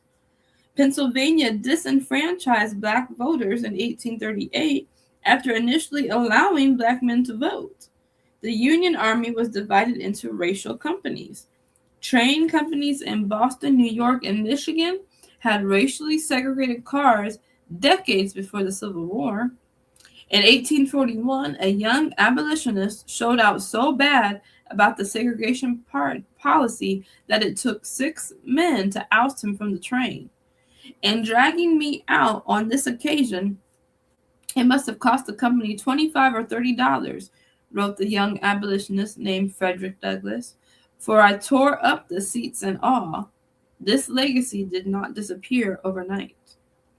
In the meantime, the country tried one last thing to suppress the angry white mobs. In 1875, Congress passed the coincidentally named Civil Rights Act of 1875. The landmark legislation was enacted to uphold the equality of all men before the law, banning racial discrimination with regards to inns, public conveniences on land or water, theaters, and other places of public amusement. Although the act was a reaffirmation of the 14th and 15th Amendments, there was one problem with the Civil Rights Act. No one ever used it.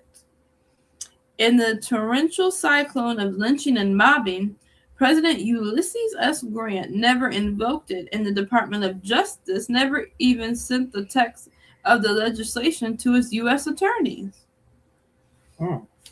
I'm sure Mikey told y'all about how Rutherford B. Hayes did us with the Compromise of 1877, right?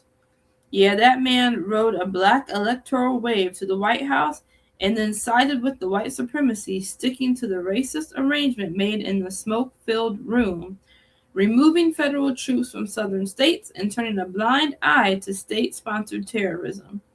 You got to give him credit, though. He was a visionary.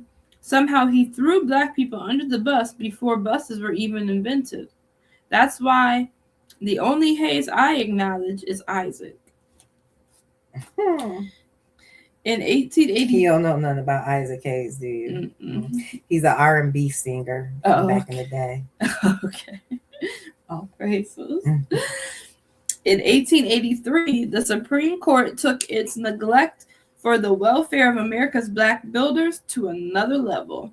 The civil rights cases, a decision that combined 5 different cases, dismantled the Civil Rights Act of 1875 by ruling that Congress didn't have the power to regulate the racist actions of individuals or to overrule racist state laws.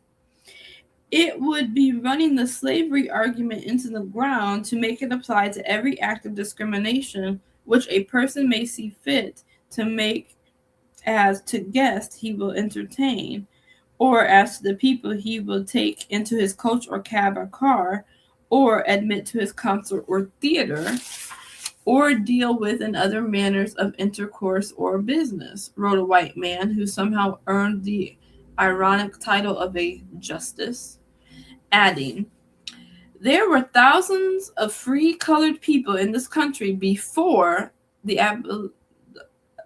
abolition of slavery, enjoying all the fundamental rights of life, liberty, and property, the same as white citizens.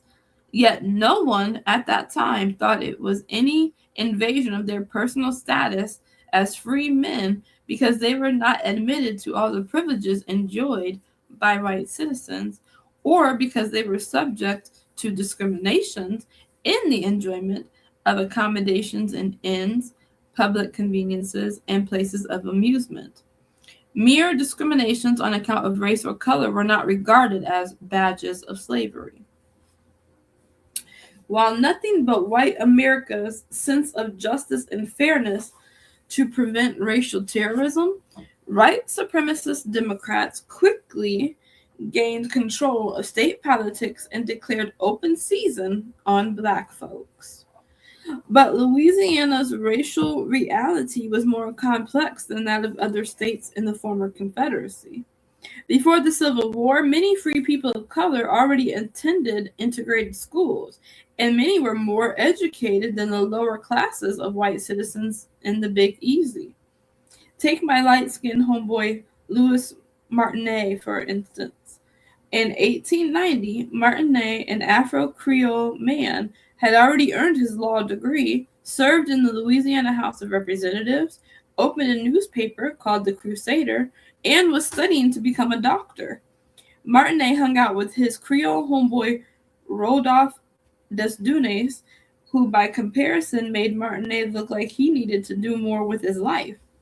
Desdunes was a bilingual historian and poet who wrote in French, taught school, wrote in English for The Crusader, opened a school for black children, served as a militiaman, and fought in the Battle of Liberty Place while running his own plantation. I'm not trying to start no mess, but these dudes were real superheroes. Bruce Wayne and Tony Stark could never. These two were prominent in making the Big Easy become the cradle of the precursor to the civil rights movement. Partly because everyone noticed that white people were about to start white peopling. With the help of PBS Pinchback, the first ever African-American governor of a state, Desdunes and Martinet formed their own pro-black version of the Avengers called the American Citizens Equal Rights Association, ACERA, which protested a legislative proposal, Section 3 of Act 3, known as the Separate Car Act. The law required equal but separate railroad cars segregated by race. Despite ACERA's vigilance, the law passed anyway. While the Separate Car Act was nearly identical to a Mississippi law, the legislation presented a bigger problem in Louisiana because there weren't just two separate races. especially in New Orleans, where there were black people, white Creoles, Cajuns, and people of all colors. Martinet, Desdunes, and 16 other men from the Afro-Creole community came together to form the Comité des Citizens Committee, to test the constitutionality of the Separate Car Act, and hired Albion Tourgie, a white attorney from upstate New York. Tourgie was a former judge and advocate for black rights, but he had no idea about the complexity of New Orleans' racial structure. All he knew was black versus white. So he wrote to the group suggesting that they get a Creole person who looked white to test the law. Martinet laughed at Tourgie's silly white idea, responding, "It would be quite difficult to have a lady too nearly white refused admission to a white car. There are the strangest white people you ever saw here. Walking up and down our principal thoroughfare, Canal Street, you would be surprised to have persons pointed out to you, some as white and others as colored. And if you were not informed, you would be sure to pick out the white for colored and colored for white. Besides, people of tolerably fair complexion, even if unmistakably colored, enjoy here a large degree of immunity from the accursed prejudice." They didn't want to do it for the Creole people. They wanted to do it for all the people. So they came up with a brilliant idea. They prepped Desdunes' son, Daniel, to board a white car. In preparation, they paid local police officers and had them prepare warrants with the specific infractions pre-listed. They even approached the owners of Louisianaville and Nashville Railroad to let them know they were going to test the constitutionality of the Separate Car Act. The railroad company was like, "Bro, you think we like thinking about racism while we're trying to run a train company? Don't get me wrong, I'm not saying we're not racist, but this segregation thing is pretty expensive." And they did it. On February 24th, 1892, Daniel Desdunes bought a ticket to Mobile, Alabama, and hopped on the white-only car. Mm-hmm. The car stopped at a predetermined spot where the group had detectives waiting. They went to court and prepared for a battle. When they arrived in court with their carefully strategized legal arguments ready, Judge John Ferguson told them there wouldn't be a hearing. The Louisiana Supreme Court had recently ruled that the Separate Car Act violated the 14th Amendment so that it couldn't be applied to interstate travel. The Crusader declared that Jim Crow was as dead as a doornail. However, the ruling didn't apply to intrastate trains. So on June 7, 1892, the Citizens Committee knew they had to do it all over again, and they needed to do it fast. Once again, they bought the ticket. They hired the detectives. They told the train company. They staged the arrest. They filled out the warrants so no one would suspect they were plotting. They decided not to use Desdunes' son again. Instead, they chose another young Afro-Creole man, Homer Plessy. They went before the same judge and asked him to dismiss the case on the grounds, but Ferguson disagreed. In the state of Louisiana versus Homer Adolph Plessy, Ferguson cited the civil rights case's decision, explaining that railroads could be as racist as they pleased within state lines. They appealed and lost, which they expected. In denying the Citizens Committee, the Supreme Court of Louisiana essentially said that Jim Crow's laws were a product of the North, and now it was time for the South to get some of that good old white supremacy. To assert separateness is not to declare inferiority, wrote the court, citing a Pennsylvania Railroad law. It is simply to say that following the order of divine providence, human authority ought not to compel these wildly separated races to intermix. In other words, God believes in white supremacy. The Citizens Committee knew the stakes were high. If they lost at the federal level, it could mean segregation now, segregation tomorrow, and segregation forever. The entire city of New Orleans was on edge, and on May 18, 1896, the U.S. Supreme Court established racial segregation as the law of the land. Legislation is powerless to eradicate racial instincts or to abolish distinctions based upon physical differences, wrote Justice Henry Billings Brown. If one race be inferior to the other socially, the Constitution of the United States cannot put them upon the same plane. Now, some might call this a perfect example of white supremacy, but I wouldn't. However, I will have to ask Mikey about his cussing policy before I explain how I feel about the highest court in America essentially saying, we can't do nothing about racism, bruh. Of course, somehow they made this black people's fault. The court reasoned that just because white people wanted to separate from black people, it didn't necessarily mean that the whites believed black people are inferior. According to this ruling, the idea that white society does not treat non-white people equally only exists because the color race chooses to put that construction upon it. Yes, they wrote that down on paper. Plessy versus Ferguson was more than the state's white minority had hoped for. The decision allowed them to create a two-tiered system that preserved white power. On May 12, 1898, a reconvened Louisiana Constitutional Convention adopted a new state constitution that enshrined all their racist imaginings into law. Convention President Ernest Kritchnick opened with a plea that foretold their purpose, saying, "May this hall, where 32 years ago the Negro first entered upon the unequal contest for supremacy, and which has been reddened with his blood, now witness the evolution of our organic law, which will establish the relations between the races upon an everlasting foundation of right and justice." Applause. The whites were at it again. I know you think I'm finna tell you about the poll taxes and literacy test. Nah, bruh. They thought of all the white things to further suppress the black population. The Constitution used taxpayer money to provide pensions to Confederate soldiers.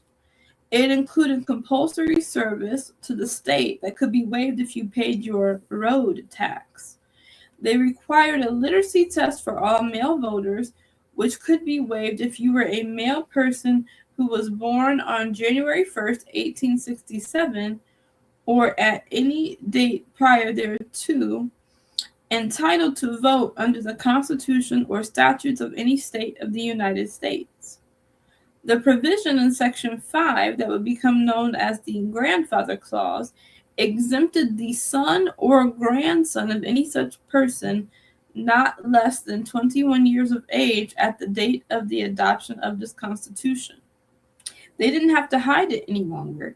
The only thing that would make their intentions more obvious is to restrict voting to any male citizen over 18 who has never used a jar of Murray's or a washcloth. We met here to establish the supremacy of the white race, remarked Judiciary Committee Chairman Thomas Samays during his closing remarks. Our mission was, in the first place, to establish the supremacy of the white race in this state to the extent to which it could be legally and constitutionally done. And what has our ordinance on suffrage, the constitutional means by which we propose to maintain that ascendancy, done? We have established throughout the state white manhood suffrage. The cocktail of racial terrorism, legal segregation, and constitutional white supremacy was a smashing success. In 1880, Louisiana's black male voter registration rate was north of 90%. In the election of 1900, fewer than 3% of black men were registered to vote. Jim Crow had arrived, but it was not quite supper time. Now that you know what the white people were up to, let me tell you what black folks were doing. As white America struggled to rebuild its empire of racism, Black Americans were trying to accomplish the one goal they had been pursuing since 1620, having white people leave us alone. Wait, did you think we were clawing and scratching for the right to hang out in train cars and movie theaters with white people? Hold up, give me a few minutes to stop laughing. Have you met white people? Think about it. If someone kidnapped you, made your family work for free, and murdered, raped, and brutalized your kin, who would want to kick it with them on the train? The fight against segregation has had less to do with the proximity to whiteness and more about the social, political, and economic subjugation of Black people. Resisting Jim Crow was about our humanity. Plus, we had a sneaky suspicion that white people would soon forget about the equal part of separate but equal. After all, white folks invented skiing, roller coasters, and bobsledding. They love a slippery slope. This brings me to my man Booker T. Washington, who, even if he accomplished nothing in his life, would still rank in the top 5 blackest names of all time, along with DeBrickshaw Ferguson and Parliament Funkadelic. Booker T. was born into slavery and chose the last name Washington when he entered grade school. His mom would later tell him that she had already given him Taliaferro as a last name. After working in the salt and coal mines of West Virginia, Washington attended Hampton, Normal, and Agricultural Institute under the recommendation of Hampton's founder, Samuel Armstrong. Washington would later move to Alabama and open Tuskegee Normal School, which would later become Tuskegee University. In building the school on a 100-acre former plantation, Washington reassured Alabama's white supremacists that his institution would not challenge the economic or political domination of white society. Instead, his goal was to train teachers and provide an industrial and trade-based education to students, including agriculture, masonry, and domestic work. Why were they so afraid of being in competition with us? Because they know he had to convince the white folks, I'm not training them to go against you guys. Because they dread us. They're scary. Because we're better at everything. Dominate. Yeah. Yes. They already knew. They know that.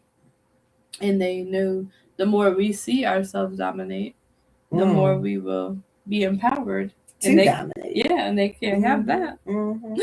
That's why they want you stuck in the religious organizations, so you're not using your creativity to make inventions and to better yourself and to become the greatest god and goddess that you can be, because they don't want you to do that. They're inferior. But want you to believe you're inferior. And you're only inferior because you're not tapping into your gifts. You're not tapping into your calling. Come on. You don't know who you are. All right, sis, go ahead.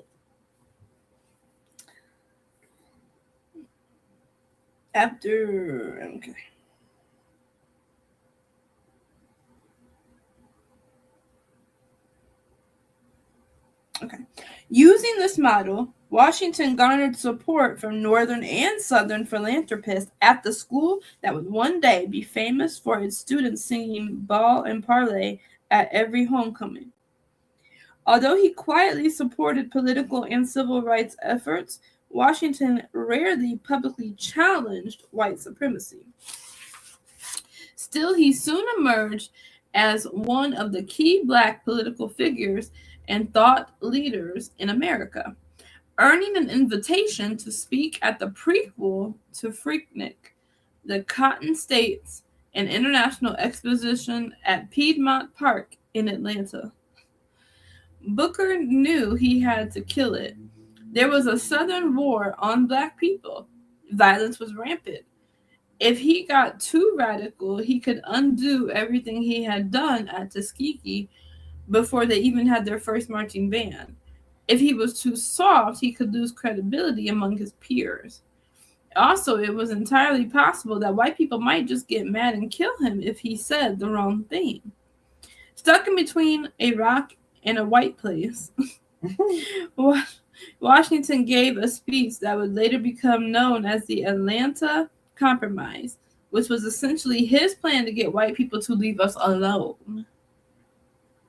Washington began the speech with a story about a ship lost at sea whose crew is dying of thirst. When they spot an oncoming vessel and beg for water, the other ship's crew repeatedly tell them to cast down your bucket where you are. Of course, the crew knows it can't drink ocean water, so they keep begging. Finally, the unthirsty boat convinces the lost sailors to cast down their bucket and drink some of the water. It turns out they were in the Amazon and not the ocean the whole time. I know you're thinking that America ain't no sparkling river, but this was Washington's way of explaining that instead of fighting so hard for political equality, the relatively new freedmen should cast their metaphorical buckets down in trade, farming, and hard work. Our greatest danger is that in the great leap from slavery to freedom, we may overlook the fact that the masses of us are to live by the productions of our hands, and fail to keep in our mind that we shall prosper as we learn to dignify and glorify common labor. It is at the bottom of life we should begin and not the top, Washington explained. Essentially, the educator proposed that black people would chill out on the trying to be equal stuff if white people just left us alone. In exchange for the gracious allowance of our existence, black people wouldn't ask for the right to vote, nor would they seek education beyond vocational training. The speech was seen by many as a total capitulation to white supremacy. As if white people haven't whited since the day the Jamestown settlers demanded that Pocahontas enroll the colonizers in their free lunch program.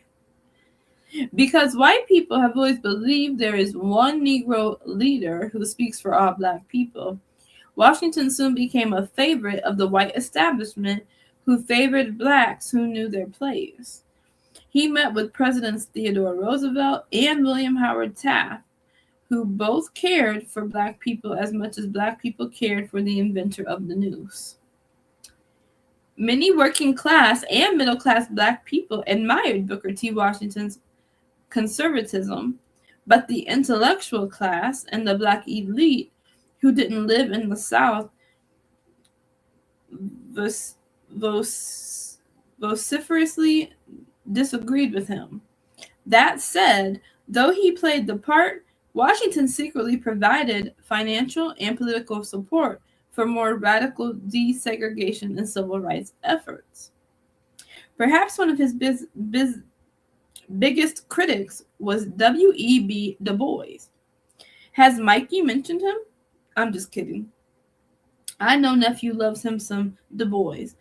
Initially, Du Bois told his counterpart that his Atlanta speech was a phenomenal success and a word fitly spoken. But as time passed, Washington and Du Bois would throw subtle shade at each other about this intellectual impasse for years. That's just like black folks. Y'all want to fight each other instead of fighting who we supposed to be fighting against. Come on. The beef essentially boiled down to the fact that Booker T. Washington believed equality would come after black folks gradually proved our worth through hard work and accommodating white rule. In his view, the highbrow thoughts of classical... Who said that? Du Bois? No, Washington. Oh. Yeah, Washington. In his view, the highbrow thoughts of classical education and equal rights were folly if we hadn't established ourselves as real Americans. Until then, in all things that are purely social, we can be as separate as the fingers, yet one as the hand in all things essential to mutual progress. Du Bois, on the other hand, believed that education and equality went hand in hand, arguing that a talented tenth of educated black elite would forge the path to Negro freedom, if only the opportunity were allowed.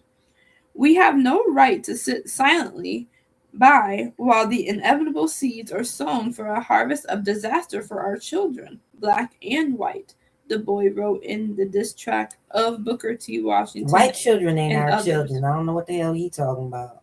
But go ahead. Right. In the seminal mixtape, The Souls of Black Folks. My goodness. Washington's program practically accepts the alleged inferiority of the Negro races. I think that's supposed to be Booker T. And Speak up. I think that's supposed to be Booker T. Washington and Du Bois. Oh, I think. Because it kind of looks like them, but kind of not.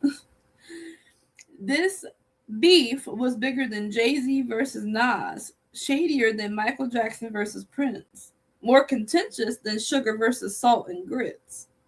Washington usually silenced his critics by smearing them in newspapers, but all the elite Negroes loved Du Bois. He was light-skinned, had good hair, and went to Harvard. Plus, he wrote, Mr. Washington distinctly asked that Black people give up, at least for the present, 3 things. First, political power. Second, insistence on civil rights. Third, higher education of Negro youth. And concentrate all their energies on industrial education, the accumulation of wealth, and the consolation of the South. This policy has been courageously and insistently advocated for over 15 years and has been triumphant for perhaps 10 years. As a result of this tender of the palm branch, what has been the return? In these years, there have occurred 1, the disenfranchisement of the Negro, 2, the legal creation of a distinct status of civil inferiority for the Negro, and 3, the steady withdrawal of aid from institutions for the higher training of the Negro. These movements are not, to be sure, direct results of Mr. Washington's teachings, but his propaganda has, without a shadow of doubt, helped their speedier accomplishment. Oh, snap. Did he just say Washington was helping white people? Mm-hmm. At the heart of the dispute between these two historical giants lies the question of Black liberation. How do we get free? It is easy for a man like Du Bois, who grew up in an integrated community and studied all over the world, to criticize the tactics of millions of people like Washington, whose lives in the Deep South dangled at the end of a white man's whims on a daily basis. Booker T. Washington was a literal slave. For him and most Black Americans, the small amount of liberty and freedom afforded to Black people was abundantly better than being enslaved. Still, I can't think of a single incident where liberty has been achieved through gradual means, nor can I point to a single example of white people saying, you know what, I think I'm going to stop oppressing you. Perhaps the first step towards liberation begins with the dismantling of the idea that freedom is something that white people can give someone. Just saying. Wow. In 1901, President Theodore Roosevelt invited Washington to the White House for dinner, which... That makes so much sense. Like, why are we asking for freedom? Like, freedom is something that someone can give you. Right. You have to take it. Exactly. Go ahead. You do have to take it. Like you say, why wait for somebody to... What? No.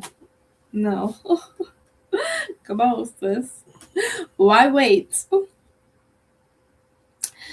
In 1901, President Theodore Roosevelt invited Washington to the White House for dinner, which incensed many Caucasian Americans because, I'm going to go with the racism thing.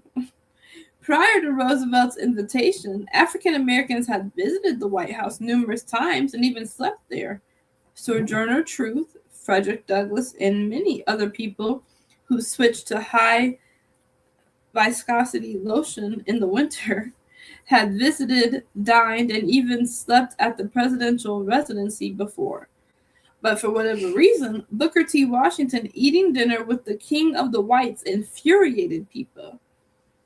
Op-eds suggested that having breakfast or lunch would have been fine, but inviting a Negro to dinner? Outrageous.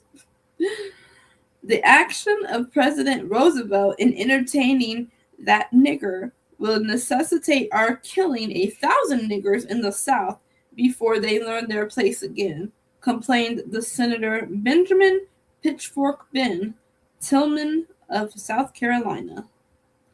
Mississippi Governor James K. Vardaman proclaimed that the White House was now so saturated with the odor of nigger that the rats had taken refuge in the stable. Ooh. Papers across the country fueled fears that it would lead to more black men raping white women because inviting a black man to eat meant Roosevelt believed there was no reason why the Anglo-Saxon may not mix Negro blood with his blood. Others, including a trending poem called... You know that's got to be some narcissistic stuff. Mm-hmm.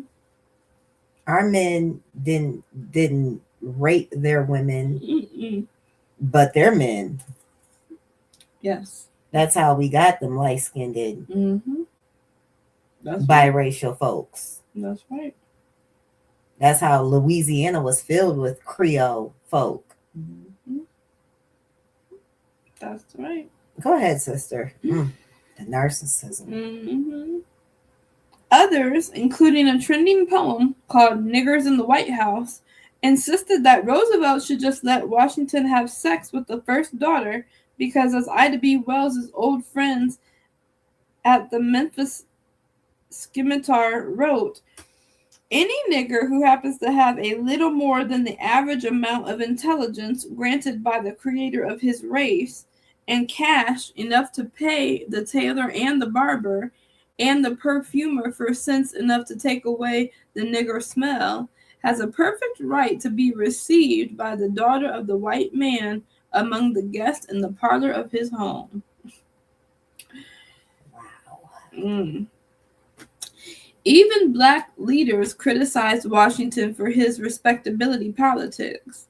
He was telling black people in the South to submit to the racial hierarchy while availing himself of the loopholes of Jim Crow that fame afforded him. Ironically, the furor almost resulted in Washington's lynching when a strange Negro was hurt jumping off the train in Tuskegee. After the man recovered from his injuries at the Tuskegee Institute Hospital, Washington revealed that he had narrowly escaped a group of white men from Louisiana who had been sent to murder him. Even after those white boys tried to kill him, Washington continued to push his narrative that the dignity gained through hard work was the path to earning America's respect. Ugh. Imagine trying to earn respect from people who don't use washcloths. It don't make no sense. Of course, W.E.B. Du Bois disagreed. His sociological research showed lack of employment opportunities, disenfranchisement, and the common ignorance of even the most well-meaning white people. They cannot understand the Negro. They cannot protect him from cheating and lynching, wrote Du Bois. If he could defend himself instead of having to depend on the chance sympathy of white citizens, how much healthier a growth of democracy the South would have. That's right. Sadly, they couldn't start a Twitter beef or fight in a celebrity boxing match. We can't trust them to protect us, just like Du Bois said. Mm-hmm. He hit the nail on the head. We can't trust them not to cheat us. Mm-hmm. We can't trust them not to mistreat us. Mm-hmm. We can't trust them not to murder us. We can't. They can't be trusted. No, they can't. They can't. Even to this day, they sell us homes at a higher rate than they sell their people homes. Mm-hmm. They sell their cars and things at a higher rate than what they sell their people. The interest rate for us is way higher than the interest rate for their people. Mm-hmm. It's just ridiculous. It is. And aren't y'all tired of fighting against them? I know I am. I know I am. I'm tired of them getting my money. I'm tired of paying for stuff, and then I got to continue to pay these white folks. I'm tired of it. Go ahead. They can't be trusted. No, they cannot. Sadly, they couldn't start a Twitter beef or fight in a celebrity boxing match. I kind of wish they... Oh, snap. Mikey's back. Okay, where was I? Oh, yeah. I was talking about my Uncle Rob. He knows a lot about history, but he goes off on tangents sometimes. Please don't get him talking about the separate but equal or Booker T. Washington. He will go on for hours. Anyway, when they said, name one thing all black people should be afraid of, Uncle Rob said, an American. And everybody stopped laughing at my joke, like his joke was funny or deep or something. Anyway, I'm sorry if my Uncle Rob talked your ear off. He's one of those old school guys who jokes about everything. I tried to tell him that he shouldn't try to be funny when he's talking about important stuff like history and politics, because people won't take you seriously when they're laughing. But he says I have no idea what I'm talking about. Thank God I didn't inherit any of those traits. 3 little questions. What is the flaw in the separate but equal argument? A, if separation is based on race, it cannot be equal. B, who separates things that are equal? C, it is theoretically possible but practically improbable. D, the but part. Yeah.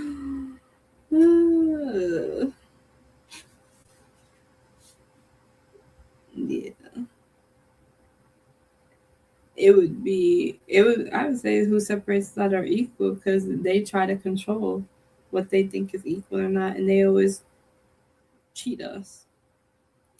What is the biggest myth about Jim Crow? A, it was a Southern phenomenon. B, black schools were not as good as their white counterparts. C, segregated black neighborhoods were poor. D, it ended.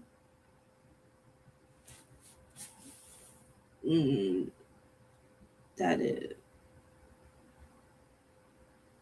it ended, because it hasn't.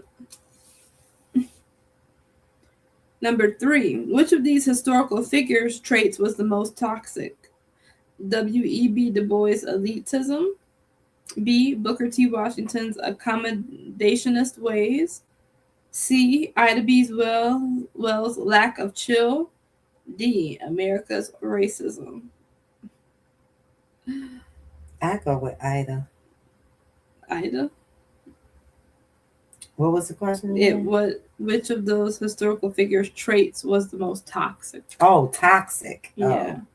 Well, then, yeah. It'll be, what was it, D? D, America's racism.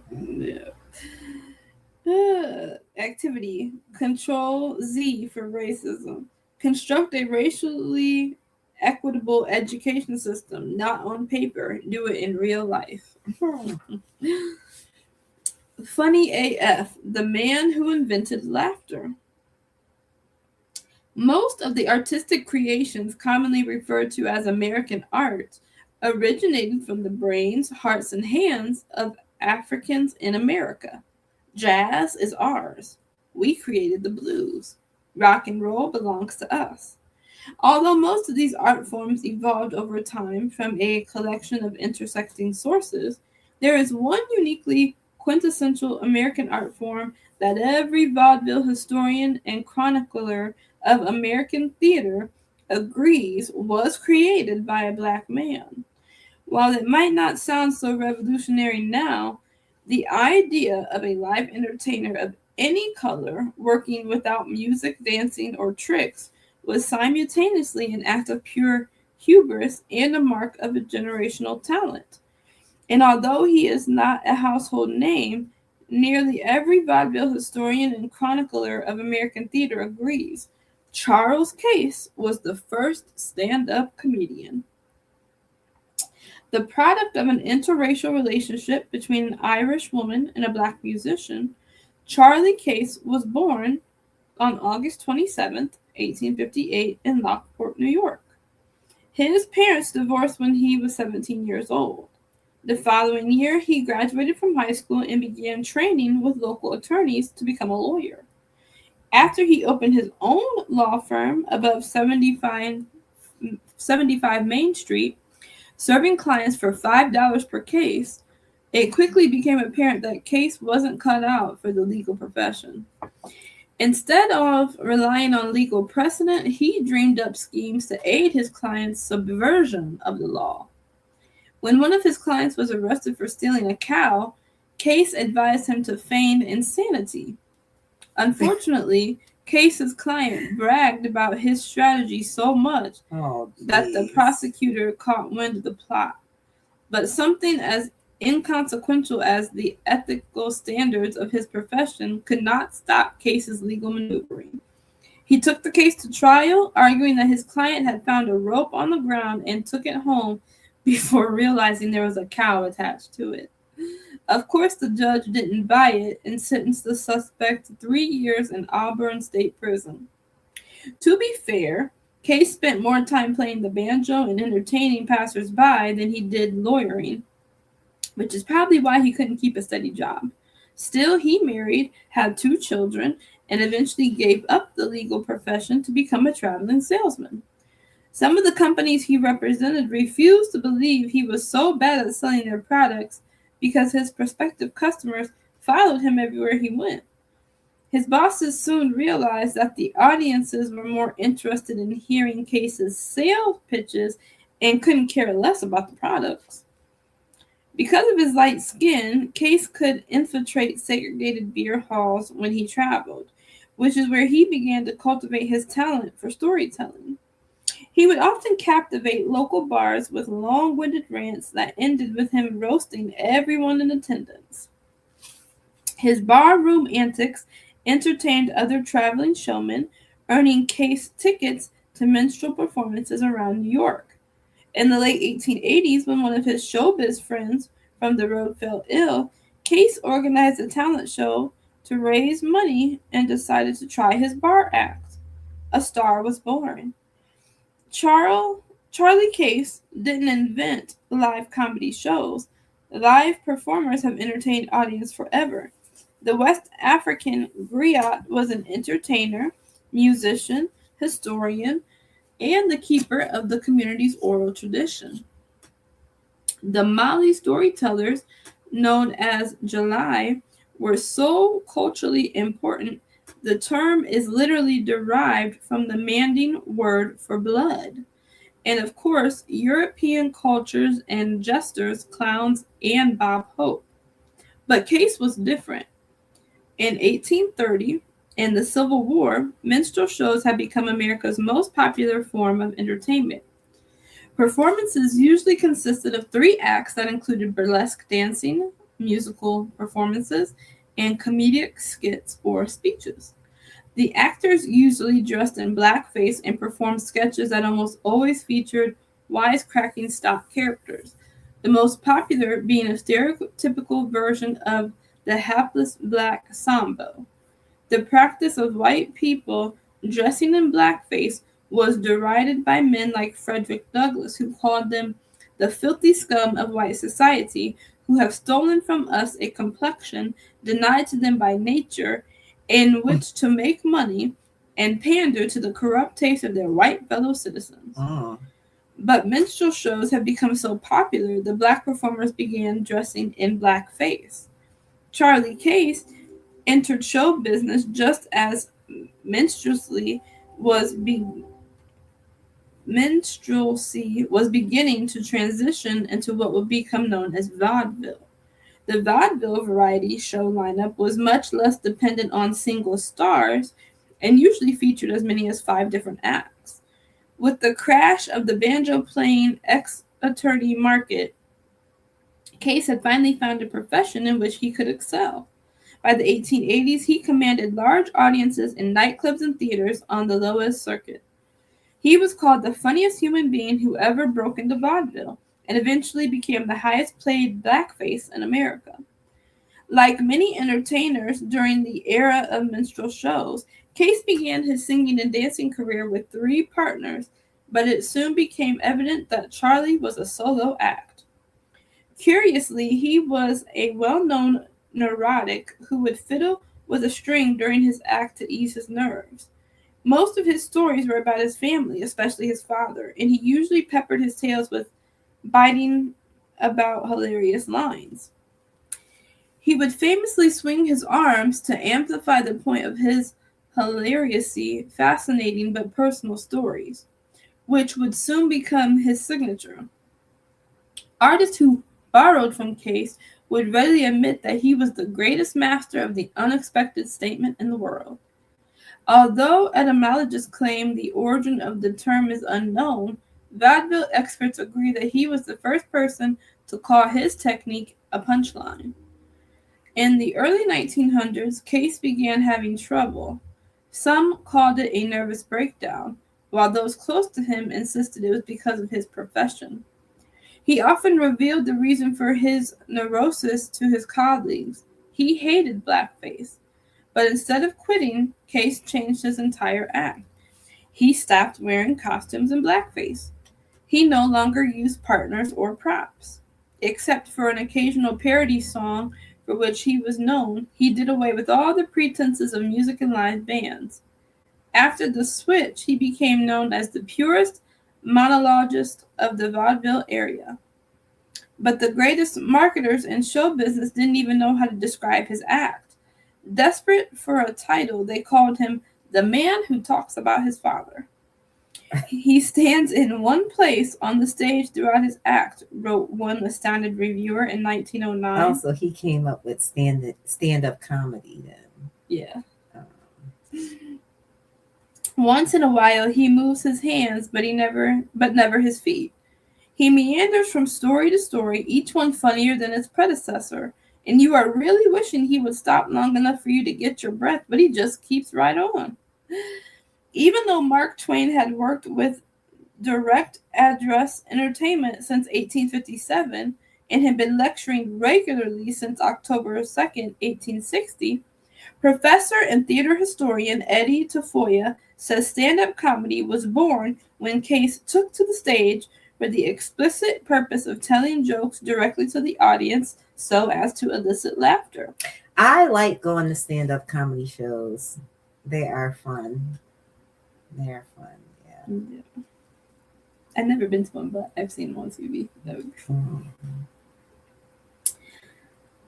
University of Calgary professor and humor researcher Dr. Robert Stebbins calls Case the first pure stand-up comic because he came on stage dressed normally with no props and just told jokes. Case died from a self-inflicted gunshot wound in 1916. Just before his talent agency decided to get into the brand new film industry by forming his managers at Metro-Goldwyn-Mayer, who would become known simply by their initials MGM. When Case's wife heard of his death, she passed away from shock. Most of Case's white fans around the country read his obituary and were astounded to learn that he was black. While white theater owners and show business insiders knew Case's African-American heritage was an open secret. The inconsistent attitude of the white man on the color question was never more glaring than in the case of the deceased comedian Lester Walton, wrote in the New York Age, one of the most prominent black newspapers in early 20th century America. Some believed that the rumor that he was other than white untrue. Others did not hesitate to express opinions in the affirmative, and yet no attempt was ever made to draw the color line. But Case's legacy remains. Case suffered from more pirates than anyone in showbiz, wrote vaudeville chronicler Joe Laurie Jr. in 1953, adding, in fact, entertainers are still using his stuff on the radio and TV, but not like it's Charlie Case. Perhaps the most famous of the movie vaudevillians was W.C. Fields, the comic genius whose entire career was essentially a Charlie Case impersonation. In 1928, Fields copyrighted all his live sketches, including the sketch that later became the movie The Fatal Glass of Beer. The sketch, the movie, and even the song that opened the film were all created by Charlie Case. In announcing his death, the reviewer for the New York Evening World said, "If all the minutes of joy he gave to the public could be added up, it would cover hundreds of gladsome years." Chapter 11 is called So Devilish a Fire, the Black Women Who Started the Civil Rights Movement. Tell them. I was, but yeah. So chapter 11 is called So Devilish a Fire, the Black Women Who Started the Civil Rights Movement. So Black women apparently started the civil rights movement. Yes. All right. Well, we thank you for being with us on this beautiful Truth-Filled Tuesday. If you would like to get in contact with us, you can do so at Gmail, keeperofmysis@gmail.com, or you can message us on our message board and on our Facebook Keeper of My Sis page.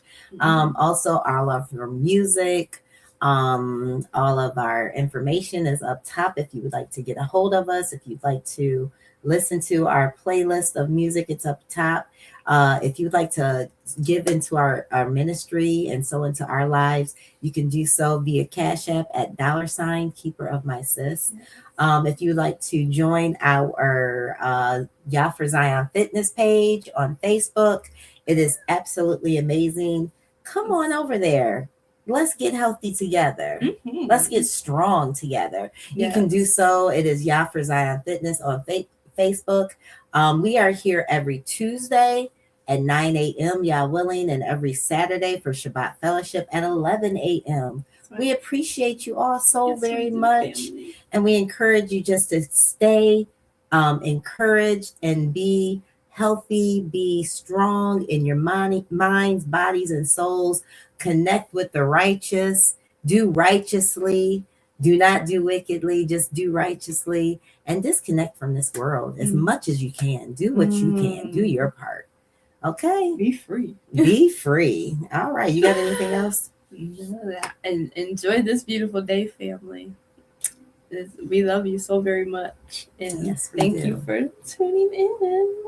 All right. And we love you guys. And we will talk to you soon. Shalom, shalom.